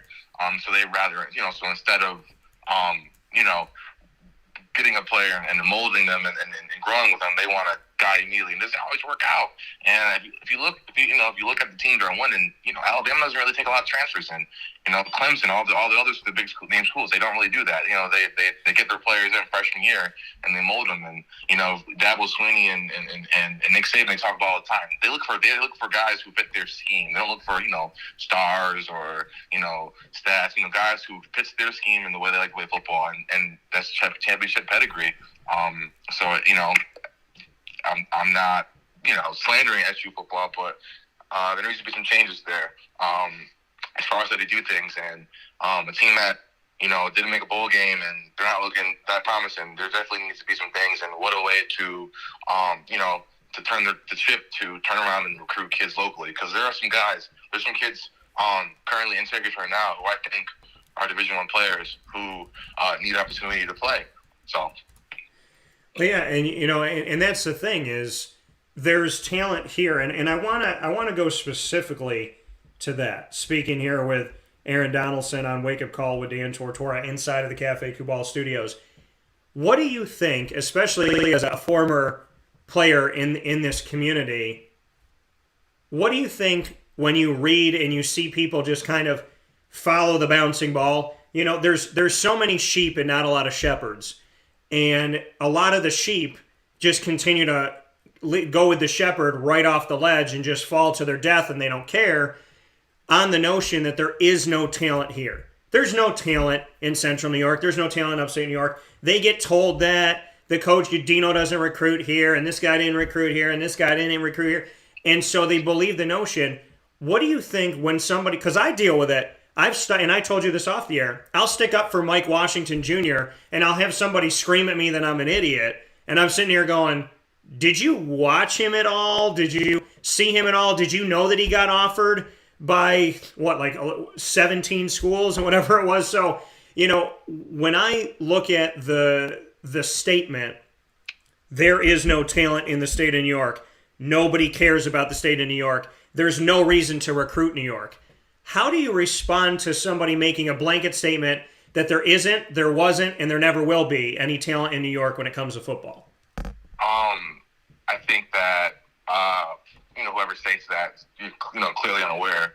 If you just look at, let's go to Rochester, Aquinas. They have numerous guys in the NFL. They produce guys who go to the NFL all the time. You go to Buffalo. You look at that too, out there, Orchard Park and all those big schools. They have guys who are literally playing in the NFL all the time. And even if you go lower New York, I think where people get it confused and I think where we are hurt and there's a disadvantage as far as scheme and how we are taught the game of football. It is simplified up in New York, as far as X's and O's and just speaking from my past experience, when I played and how we are taught.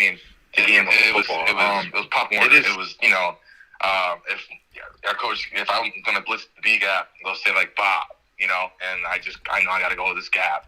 And it really put me in disadvantage when I got to college because I didn't know, really, draw up a coverage. I didn't know, the terminology of the game. I was just kind of out there free nilly-willy. And that I relied on my athletic talents. Now, I didn't know. Like I said, really, there are people who I've played with in college. I went to 3 different universities who were not very good, and they came from Don Bosco, Bishop Gorman, St. Thomas Aquinas in Florida. These big schools that you see on ESPN every year to start off the season, and those kids didn't play, or if they did, they were not very good, and often they transferred, and there was some type of issue. I think that's where we're hurt at a disadvantage as far as just like X's and O's. I couldn't drop cover 2 or cover, I couldn't drop anything. And I didn't really play in college until I literally learned how to, the schemes and everything. But when I got that down pat, it was fair game. And I know a lot of my friends feel the same way who I previously named who went on to play Division I football.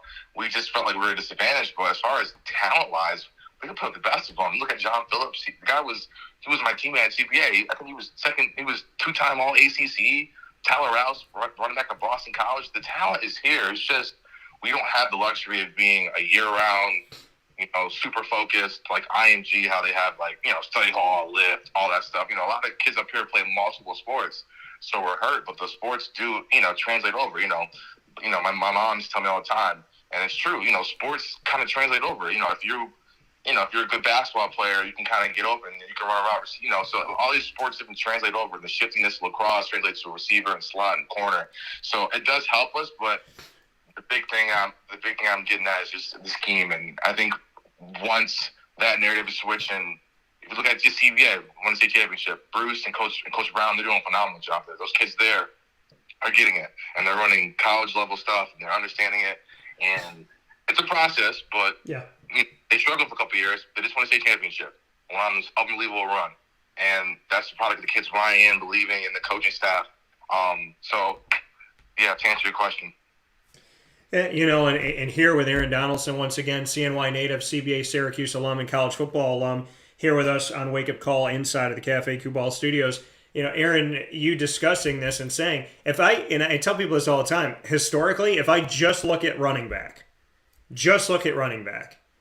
and who went elsewhere, Mike Hart, Latavius Murray, Dorsey Levens, Tyler Rouse, Mike Washington Jr., Stevie Scott, and it's just the things you hear. I was told that Stevie Scott didn't. We did a press conference, a virtual press conference, and Dino and I have a good relationship, and him and I were talking on this press conference. Anybody can watch it in the world, and he said to me, Stevie Scott didn't want to come here. He said, we had him on campus. He looked me in the eye. He said to me and the coaching staff, I think I'm better elsewhere. That's not what Stevie told me. That's also not what people around Stevie told me. Stevie said to me the last time we talked about Syracuse, I don't have anything to say because they don't talk to me. So, and the thing is, why would Stevie not want to play here? So the notion of, we didn't get him because he didn't want to be here. Well, what about, and then I said, what about Servassier? No comment. Why? They didn't even give him an offer.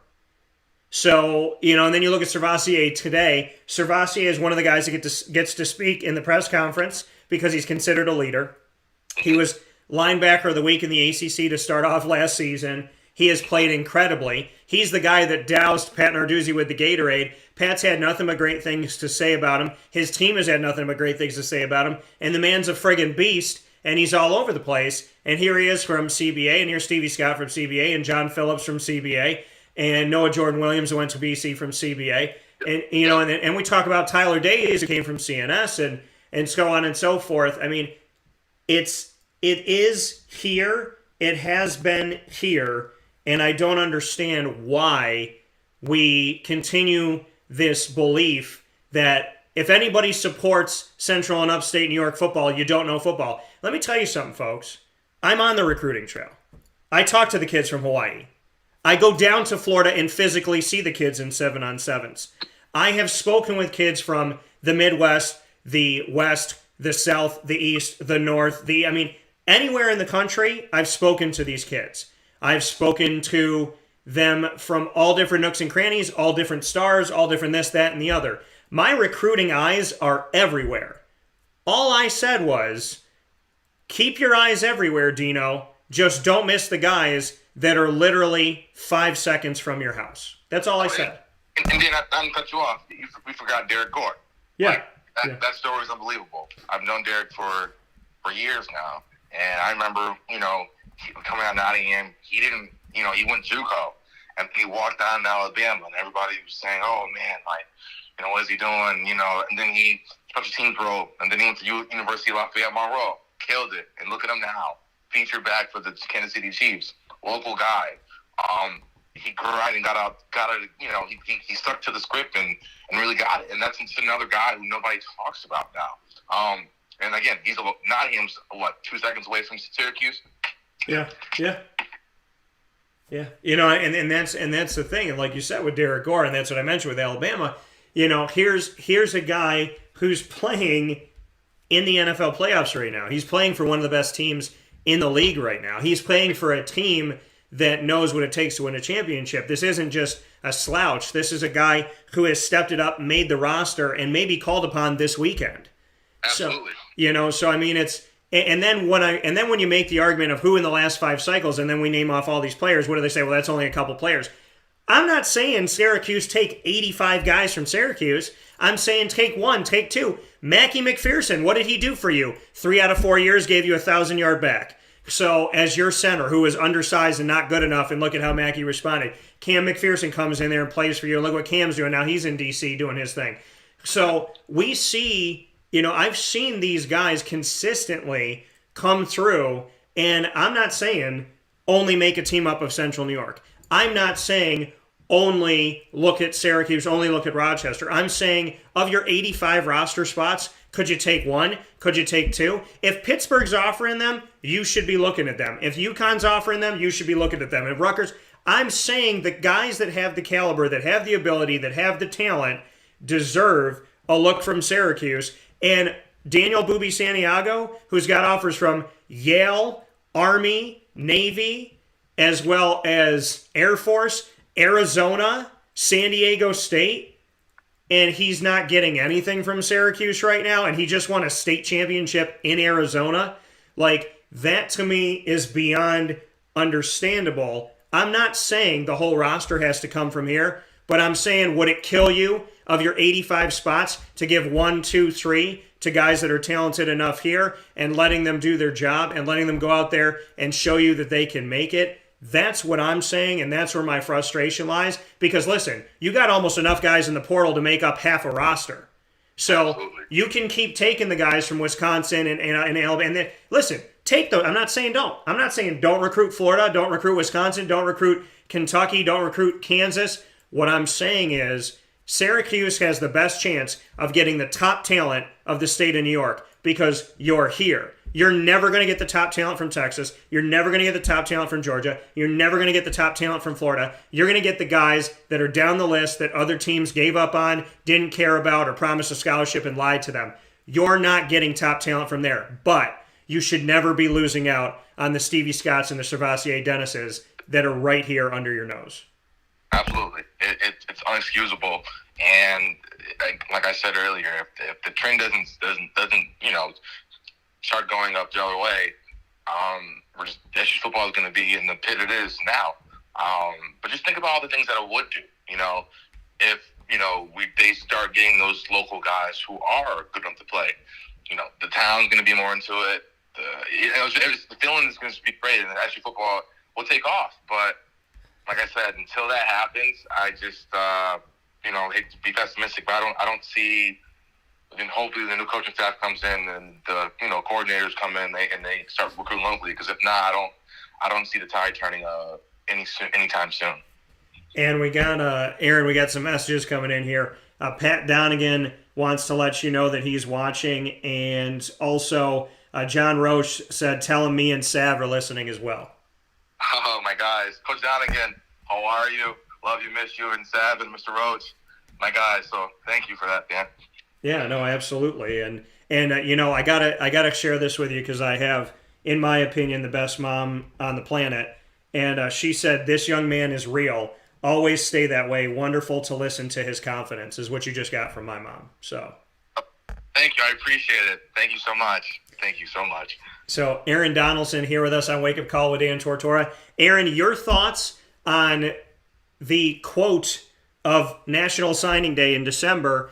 On December 15th, ironically on my grandmother's birthday, born and raised in Central New York, and a huge Syracuse football fan, when Dino said, and this is not me attacking Dino, I would say any coach that says this, I'd be floored. Dino, Bob, Joe, Steve, Pete, I don't care. Dino said, I have not gone to a single high school game this year. I have not seen a local game this entire year. Your thoughts? That's just ridiculous. I can just speak for what I know and facts. And CBA played in the Dome 3 times this year, I think. And SU offered Symir Torrance or Syer Torrance. Yeah. And that kid has done things that I've never seen in my life at a young age. He's doing things that are just, otherworldly. The way his ball skills in the air, the way he runs routes is fluid, like to the T. It's gonna be special. But and you don't want to go look at that, And he has offers and interest from other Power 5 schools. There's another kid named Alex Smith, who I think can play all three levels of the defense. He's phenomenal. That's just ignorance. I don't want to slander the guy, but that's just ignorance. And there's players here that at least, it's a Friday night. You got a home game. Send a coach out to watch a football game around the corner at CBA. Send a coach out to Utica Proctor. It doesn't take much to do that. And that was just, to me, that was just kind of disrespectful. And I think that needs to change. Yeah, and that's, when I heard that, the first thing I thought of was, okay, let's say you're too busy to ride a tricycle to CBA, which will take you 10 minutes. Let's say you can't go possibly to West Jenny, which is 15 minutes away, that you can't fathom to go to Binghamton, where Chandler and Arthur Jones came out of Union Endicott. Let's pretend that Shenango Forks isn't that great. Let's pretend that Maine Endwell isn't vying for a championship every year. And let's just go with this notion. They played in your house. Yeah. They played in your house. The sectional championship that CBA played in was in your house. And then after that, the 5 state championships for Class AA, A, B, C, and D were all played in the Dome. So you're telling me that you didn't have 5 minutes to grab a coffee and walk into the place that is your place of business. Your home office wasn't good enough when the teams came to you, you still couldn't watch them. That to me is beyond recognition to me. I can't fathom somebody going, I didn't have time to watch the teams that came to my doorstep. It's one of those things where it's unfathomable, and it's just disrespectful. And I hope that he starts to do that. He's in his coaching staff out, because I just don't know what he's thinking, or what the thought process is. But come on, like you said, you can take a nice jog on a nice day in Syracuse to a game in the fall at CBA from mainland football. It's just unexcusable. Well, and the thing is, what does it tell Sire Torrance? Hey, we offered you. You came to play a sectional championship. We didn't come to support you. You came to play a state championship. We didn't come to support you. But we'd still love for you to come here. Yeah, it's basically a forget you. It's and to everybody, all the kids, not just him, but it's hey, we've kind of, to me, I would take it as far. So I got a SU story too, but it's more of a hey, here, take it, not really meaning it. And those relationships that people, that kids, build with coordinators and coaches is crucial. People go to schools because of the coordinators. I think that's the wrong thing to do. I think you should go to school because you love the school and academics, because if things go south, you can still enjoy the university that you chose to go to, and you can still enjoy your 4 to 5 years. I think that's the way to go. But a lot of kids go to schools because of the relationship they have with their coaches. And when you're just sending these offers out and not building a relationship with those kids, they're not going to come. So you're going to have the empty spot, and then you're going to be struggling last minute to find somebody, and now you have to get a receiver, in Torrance's case, that is not as good, but you could have had this kid if you just talked to him, I want to see his game. So it has to be fixed. Well, and the thing that frustrates me so much, and I do not want to hear this, so I'm saying this in advance, I do not want to hear, well, we don't usually offer the kids, and then the ones we offer don't want to come here, so we're not doing it anymore. No. If Sire doesn't come here, it's a lot of your fault, is how I look at it. If you're not going to his games, listen, if you just told me publicly, hey, I didn't come to your sectional, I didn't come to your state championship, I didn't come to any of your games right down the road, I didn't come out to see you once, but I hopped on a plane and went to Hawaii, and I hopped on a plane and I went to Florida. Listen, if I'm Sire Torrance and I'm his family and I heard that quote, I have not seen a local game this year, I would have been like, all right, cool, thanks, coach, peace. And I do not want to hear when Sire goes elsewhere potentially, I do not want to hear, oh, yeah, well, we're not going to go over to CBA anymore because they don't like us. No. you told them they don't matter, and they responded by kicking your butt on somebody else's team. Absolutely. And one of my favorite things to do is when a lot of kids who went away because they didn't get recruited from Syracuse, like, when Phillips would play, Boston College play Syracuse, or Rouse, or even when Vasi would play, Pittsburgh would play Syracuse, I look for them to have the best game. Like, I want them to go off and destroy Syracuse, because I think that's one of those things, and it's one of those, like, extra, like, hey, like, I didn't, you didn't recruit me, but here's why you should recruit me. So whenever, I don't root for Syracuse anymore. I'm being honest, but I especially don't root for them when there's a local kid playing against them, because I just want them to, feel those, to feel the, to feel like they left out and miss out on the kids that they could have had. So. Well, the thing is, Sire Torrance is a 2024 wide receiver, and he showed out in the Dome. And I was like, if they don't recruit the kid that they offered, his best games in the Dome are going to be in a CBA jersey. Absolutely. Or in somebody else's jersey when they come to the Dome. So, with that being said, Aaron Donalson here on Wake Up Call with Dan Tortora. So, what do? What's the message? How do we fix it? How do we repair the bridge? Is it, do you have a message for Dino? Do you say, hey, Dino's in year number 7, he's not going to do it, let me think about the next coach? As a former Syracuse, as someone who came from this community, played in this community, and was successful coming out of this community, what's the message to the current staff? Or do you say, you know what, I'll just turn the page to the next staff? What do you do? Personally, I'm not really a fan, but I've always stayed close to what's going on. I think it's time to jump ship. I think I don't think that the staff would be here much longer, particularly Babers, if they don't win this year. And I'm not talking about the PS4 Bowl or the Pinstripe Bowl, something of substance, and get and pulls away with like a 8 to 9 game win season. If that doesn't happen, I think they're gone, and rightfully so. It's been 7 years. But if that if they do get that, I think you start from home. I worked out and trained with Rob. I'm really close to Rob Drummond, and Rob would tell me the stories about how when SU was good, they recruited locally. They recruited the PA area, but like Rob always told me, SU was the best when they recruited the kids locally. Rob was feature back in the backfield, and all the other guys that came with him and before him and after. So, I think personally, if they don't win this year, you blow it up. And you start fresh. You get a coach who makes it their mission to recruit locally. That's the next step that I would take. Do you think that Syracuse has to get a coach with ties either to Syracuse's history, to the Northeast, or something of that mold? Something of that mold, a winning nature, something of that mold. And if they don't have any ties, having that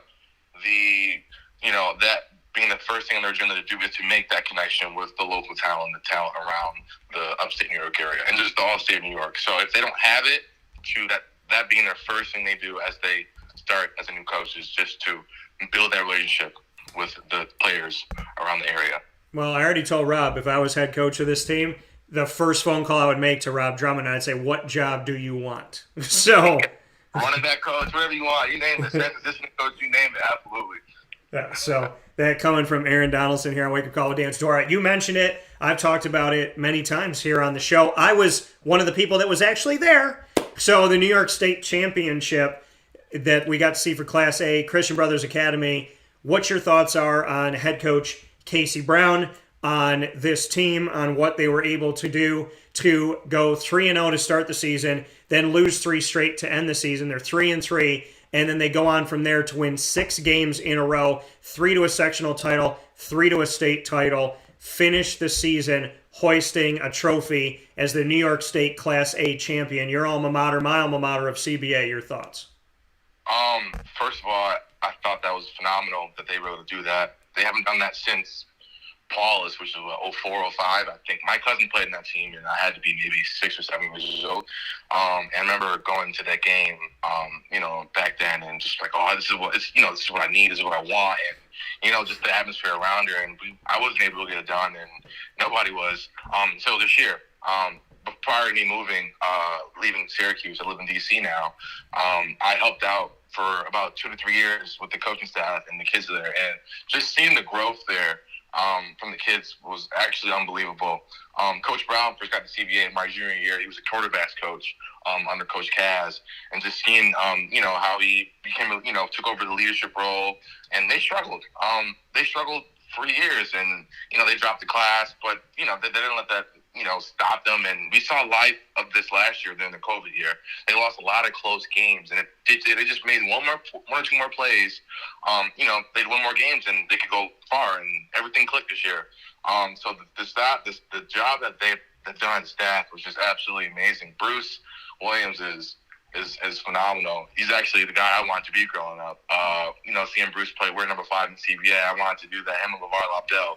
I wanted to be just like those guys. So nothing but kudos to them and the whole coaching staff. And of course, the best DB coach in the nation, Gideon Dixon. He runs a tight ship over there with those guys. So overall, great job on their part. And let's talk about Gideon Dixon. You gave him some love here right now. Why all the love? He's my guy, and he's been with me, since actually we were young, and we got really close my freshman year at CBA. But during my playing career, if I ever had questions, about coverages, or you wanted to watch more film or break it down, I had a big game that I needed to, prep for. Gideon was always there, and he brought my game, made me a twice better player. Just the X and O's parts. And what he's able to do with those kids there and coach them up, and those kids made plays, and they made a lot of plays, and a lot of high-level plays. So just his ability to do that, with high school kids who, quote-unquote, I'm doing air quotes now, who can't play, which is ridiculous. But, just his ability to do that was just amazing. So, and the whole coaching staff, but particularly Gideon, I wanted to give him a shout-out for that. He's my guy, so. And you said you wanted to be like Bruce Williams. Bruce has been on the show a bunch, and obviously in this championship run and sectional run, Bruce and I have gotten to talk, and we've talked over the years, and he also listens to the show and supports guys like yourself. What do you want to say to Bruce Williams? Bruce knows how I feel. He's my guy. He's phenomenal. His care for the game and for the kids, most importantly, how he cares about them, not as only as just players, but as human beings. And those kids know that they can go to Bruce, and not just Bruce, but the whole coaching staff for anything. It speaks volumes. I tell people all to this day, they go, who's the best player you ever seen, play? I'm like, I don't know, man. I've seen some players, but I think Bruce Williams might take the cake. Like I said, he knows how I feel about him. I think he's a phenomenal human being, better human being than he was a player. So Bruce, if you listen to that, that's for you, my guy. So. That coming from Aaron Donalson here on Wake Up Call with Dan Tortora inside of the Cafe Kubal studios. Aaron, your time coming out of Central New York and through CBA, you spent some time with Coastal Carolina, Delaware, and Sacred Heart. Just what you could say about your time as a college football player and what you learned looking back on it. Yeah, early on, I didn't play much. Going to Coastal Carolina to high school, it was one of those things where, and I was 6'1" at the time, 190, playing DN.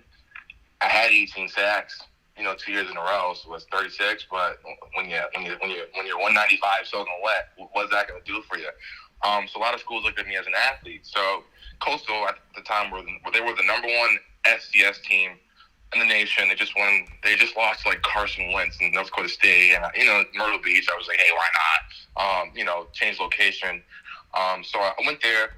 Turned out, it was one of those things where it was harsh reality. It's just, you're not playing. You're not the guy anymore. Everybody is, all-state guy. Everybody thinks they're, next level pro. I wish I would have stayed there, given a little more time, but I didn't. And I also went to University of Delaware, where I had some coaching turnovers. But, again, I was able to really hone in my game and get better. Coaching staff changed. I had 3 coaches in 2 years there. And then I ultimately just went to Sacred Heart for my last year. And then that's when everything clicked. By then I was 6'2", 245, still able to move around, and I played at the high level. So much, I didn't really think about going or trying to play professional. It was just one of those things where, the door's open, you look around, you might as well walk through it. Teams were coming to look at me weekly, and I was doing really good. And I think I was, first team all conference and all honorable, all that good stuff. But it was fun, and I learned just kind of how to adapt about it, from situations and how to get better. I remember a conversation I had with my mom my junior year. I wasn't playing a lot, and I kept asking, coaches, they hate me. I'm not playing as much. I know I'm better than the starter, and she simply asked me, "Well, what are you doing? Are you watching more film? Are you working out extra? Are you getting with the coaches? Are you asking them why you're not playing?" I wasn't. I was the first person out the door. I was the last person in. I wanted to go home and do college kid stuff, but I didn't really dedicate myself to the grind.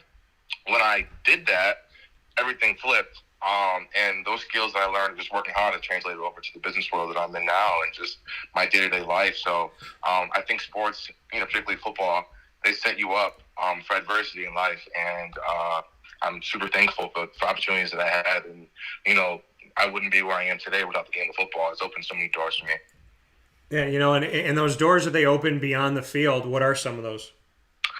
Just connections. My best friends, from college, I speak with all the time. Getting to know people, going places that never, thought about going. Playing different venues and just, seeing. I remember, seeing. We played Wake Forest, Virginia Tech, North Carolina. Pitt. My times, playing FCS schools earlier in the season, just looking around the stadium and seeing like, oh my God, like. This is like the, when the NCAA games were a thing, everybody was like, you created a player, you got recruited, you made yourself. This is what you, dream of, making plays in big time moments in front of 80,000 people. So just experiences that you can't buy. And, things that I will just forever remember and one day tell my kids. Yeah, coming here from Aaron Donalson. Aaron, a lot of stuff to move forward with here, a lot of positives, a lot of good things that can come with this team and what can happen in the future. I think the one thing that we could take away, a couple things we could take away from this, is that who wants to be in Syracuse, New York with people wearing hats from every other school that's not orange and blue? And then the other side of that is seeing the fact that if the school down the road isn't going to respect the kids, well, at least the Jets and the Giants do. They put the banner up in MetLife Stadium in New Jersey, and they celebrated them. So the metropolitan, crazy, people everywhere area of New York State has been celebrating all of the teams in Class AA, A, B, C, and D. So MetLife could put it up in their stadium, but Syracuse can't have the kids there for a visit. I guess that just hits more than anything. It's one of those mysteries that the person who's in charge of it, they know the answer, but we just can't figure it out, and it just doesn't make any sense. So again, Dan, I've harped on it a bunch of times. It just has to change, and if it doesn't, I don't see how the place would be. I don't see how this team and the university would be successful. Final note. Being built Central New York tough, being from Central and Upstate New York, what does it mean to you? It means a lot. Everybody from, not a lot of people from our area go out and do, actually I lied. They do a lot of great things, but a lot of it goes overlooked.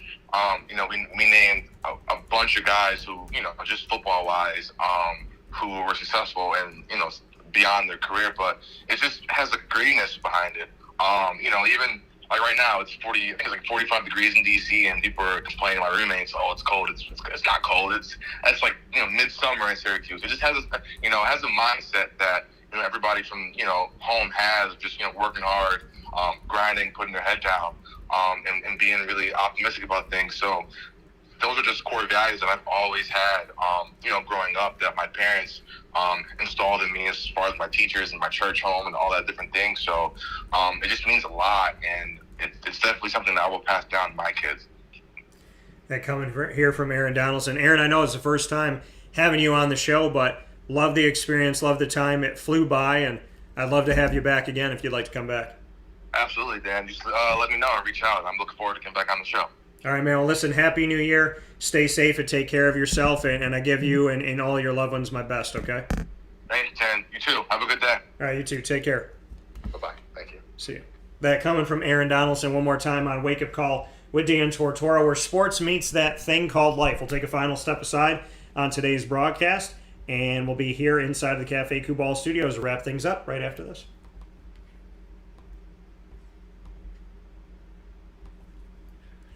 Carvel DeWitt, it's what happy tastes like. Do you know why? Because we make ice cream. Creamy, rich, flavorful ice cream. Not yogurt or iced milk like some of our competitors. Ice cream. Fresh, by hand, daily. For the calorie conscious, we have something new for you. Our new Carvelite. Same great flavor, creaminess, and texture of our regular ice cream with only 35 calories an ounce. So whether you want an ice cream cake, flying saucer, dasher, carvalanche, hard or soft ice cream, we will satisfy your craving with our fresh, handmade regular or new Carvelite ice cream. Carvel DeWitt. It's what happy tastes like.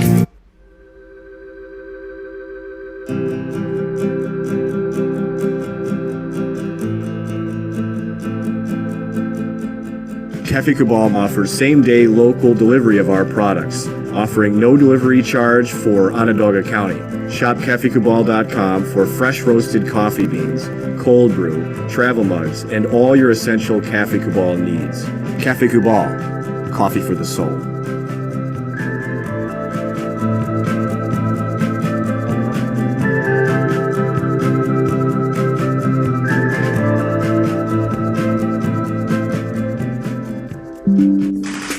The Wildcat Sports Pub in Camillus, New York is located on 3680 Milton Avenue in the Home Depot Plaza. It is your family-friendly sports bar and restaurant. Folks, some sports bars aren't family-friendly. Some family-friendly restaurants are not sports bars. The Wildcat Sports Pub in Camillus, New York is proud to be both. It is that marriage that you've been looking for years. The Wildcat Sports Pub is your home base for your sports bar and restaurant needs, games for the kids, indoor and outdoor activities, and enough things on the menu to come back every single week and get to try something new. They're open Sundays from noon to 8 p.m., Monday through Wednesday, 11 a.m. to 11 p.m., and Thursday through Saturday from 11 a.m. to midnight. For reservations and party information, call 315-487-2222 for the Wildcat family-friendly sports pub and restaurant.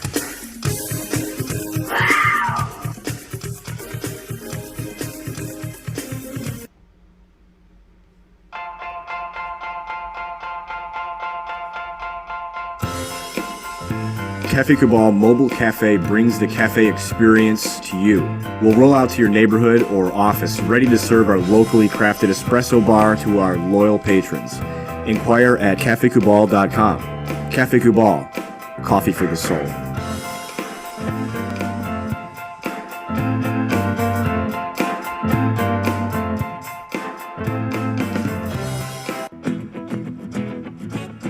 Hi, this is Amy from Mother's Cupboard, home of the whole frittata. We are open daily 6 a.m. to 1:30 p.m. For takeout orders, call 315-432-0942 and tune in to Wake Up Call with Dan Tortora for our monthly food challenge and try our Wake Up Call signature menu item available 7 days a week.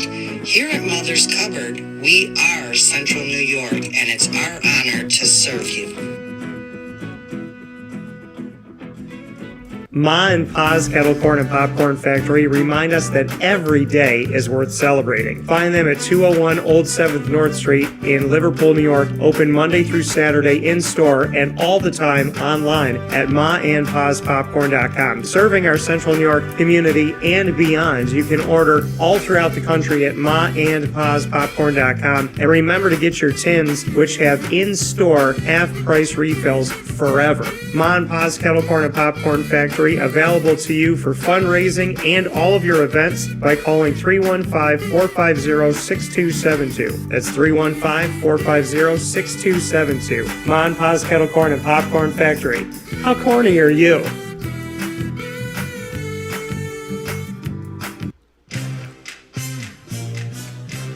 Here at Progressive Dental, we understand the importance of regular dental visits and preventive care. Cleanings and checkups are essential to good oral health. We have multiple locations in the Southern Tier, so come visit us in Binghamton, Enwell, Kirkwood, Montrose, and Norwich.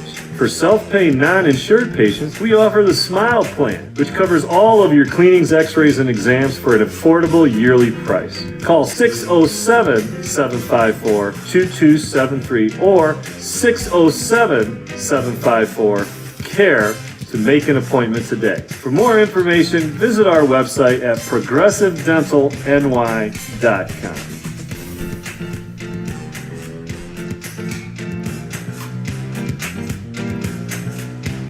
The Millhouse Market, located on 3790 3790 New York 13 in Pulaski, New York, is worth the drive every time. Make sure you make your way out to the Millhouse Market every Tuesday through Saturday from 7 a.m. to 8 p.m.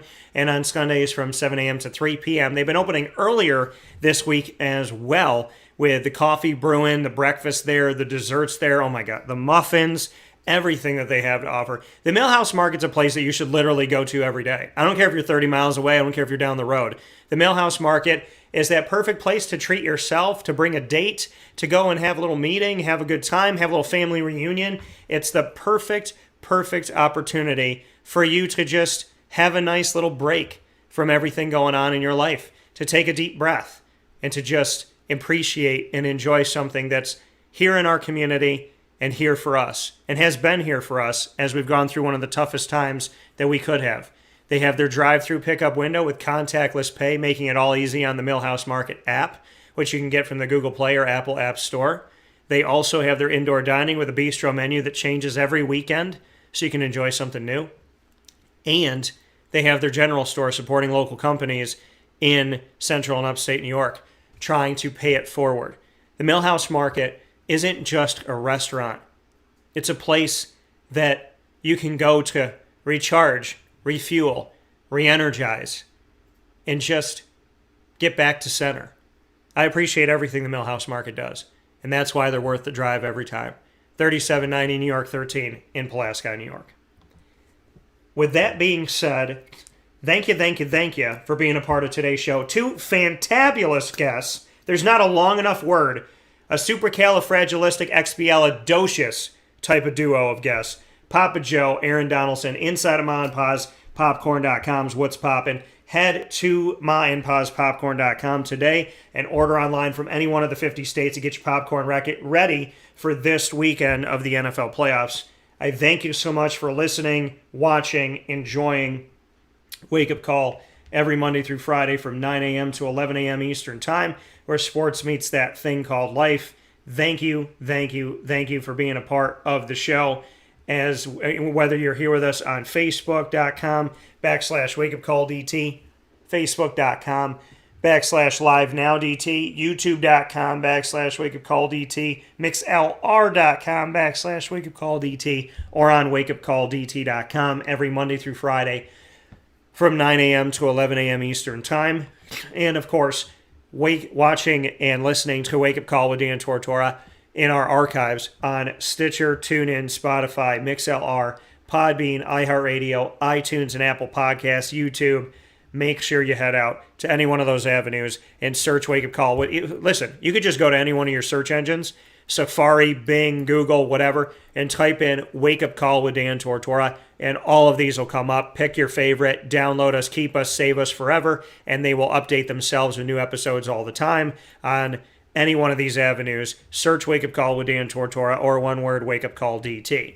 And, of course, you can thank our Central and Upstate New York partners for helping to make the experience of Wake Up Call that much better and that much to your doorstep, as we are proud to work with and support Cafe Cubal, Carvel DeWitt, the Wildcat Sports Pub, Avicoli's, Progressive Dental, Ma and Pa's Kettle Corn and Popcorn Factory, Canine Camp Dog Daycare, Pizza Man, Canine Campground Dog Boarding, Chick-fil-A Cicero and Chick-fil-A Clay, the Lemoyne Dolphins, Millhouse Market, Honda City of Liverpool, Mother's Cupboard, Victory Sports Medicine and Orthopedics, and PB&J's Lunchbox. And, of course, Wake Up Call with Dan Tortora is the proud multimedia marketing partner of your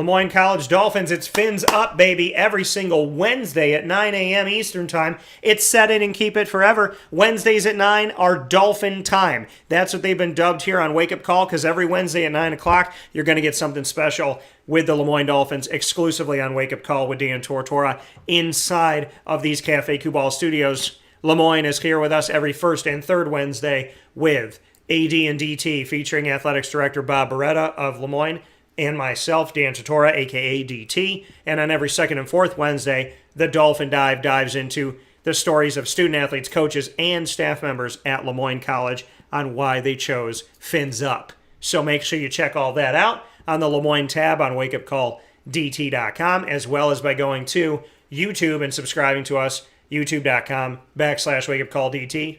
You'll see all our Lemoyne content there. And, of course, you can get more information by going to LeMoyneDolphins.com. Wake Up Call with Dan Tortora is also the proud multimedia marketing partner of your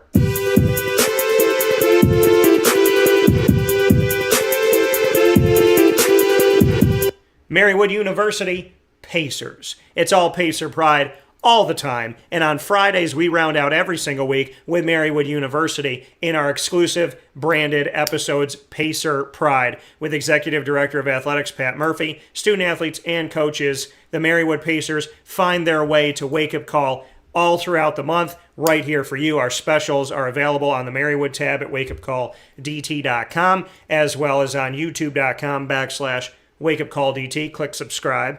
And, of course, you can watch them live in the second hour on Fridays on Wake Up Call with Dan Tortora. Find more information at MarywoodPacers.com, and make sure you show your Pacer pride all the time. With that being said, here on Wake Up Call with Dan Tortora, where sports meets that thing called life, I hope you have a fantastic day. Please stay safe. Be good to each other. Thank you to my incredible mom for her support. Thank you to my Dad for all that he has done and for getting out of surgery. Thank you, God, for that being okay, and God willing, he will have a healthy, speedy, and good recovery and hopefully get back as close to 100% as he possibly can. I love my dad, and I love my mom. I love my grandparents, my friends, all the businesses I get to work with, all the fantastic friendships I built from that. To all of my friends, to all of you, thank you, God, for making 2022 already a great year. And we're going to keep making it better. Have a great time today, folks. Find us on Facebook, Twitter, and Instagram at Wake Up Call DT on Facebook, at Call DT on the Twitters, and at Wake Up Call _DT on Instagram. Of course, all the time on wakeupcalldt.com and youtube.com/wakeupcalldt. And as I always bid you adieu, God bless, no stress, do your best. Let's make 2022 better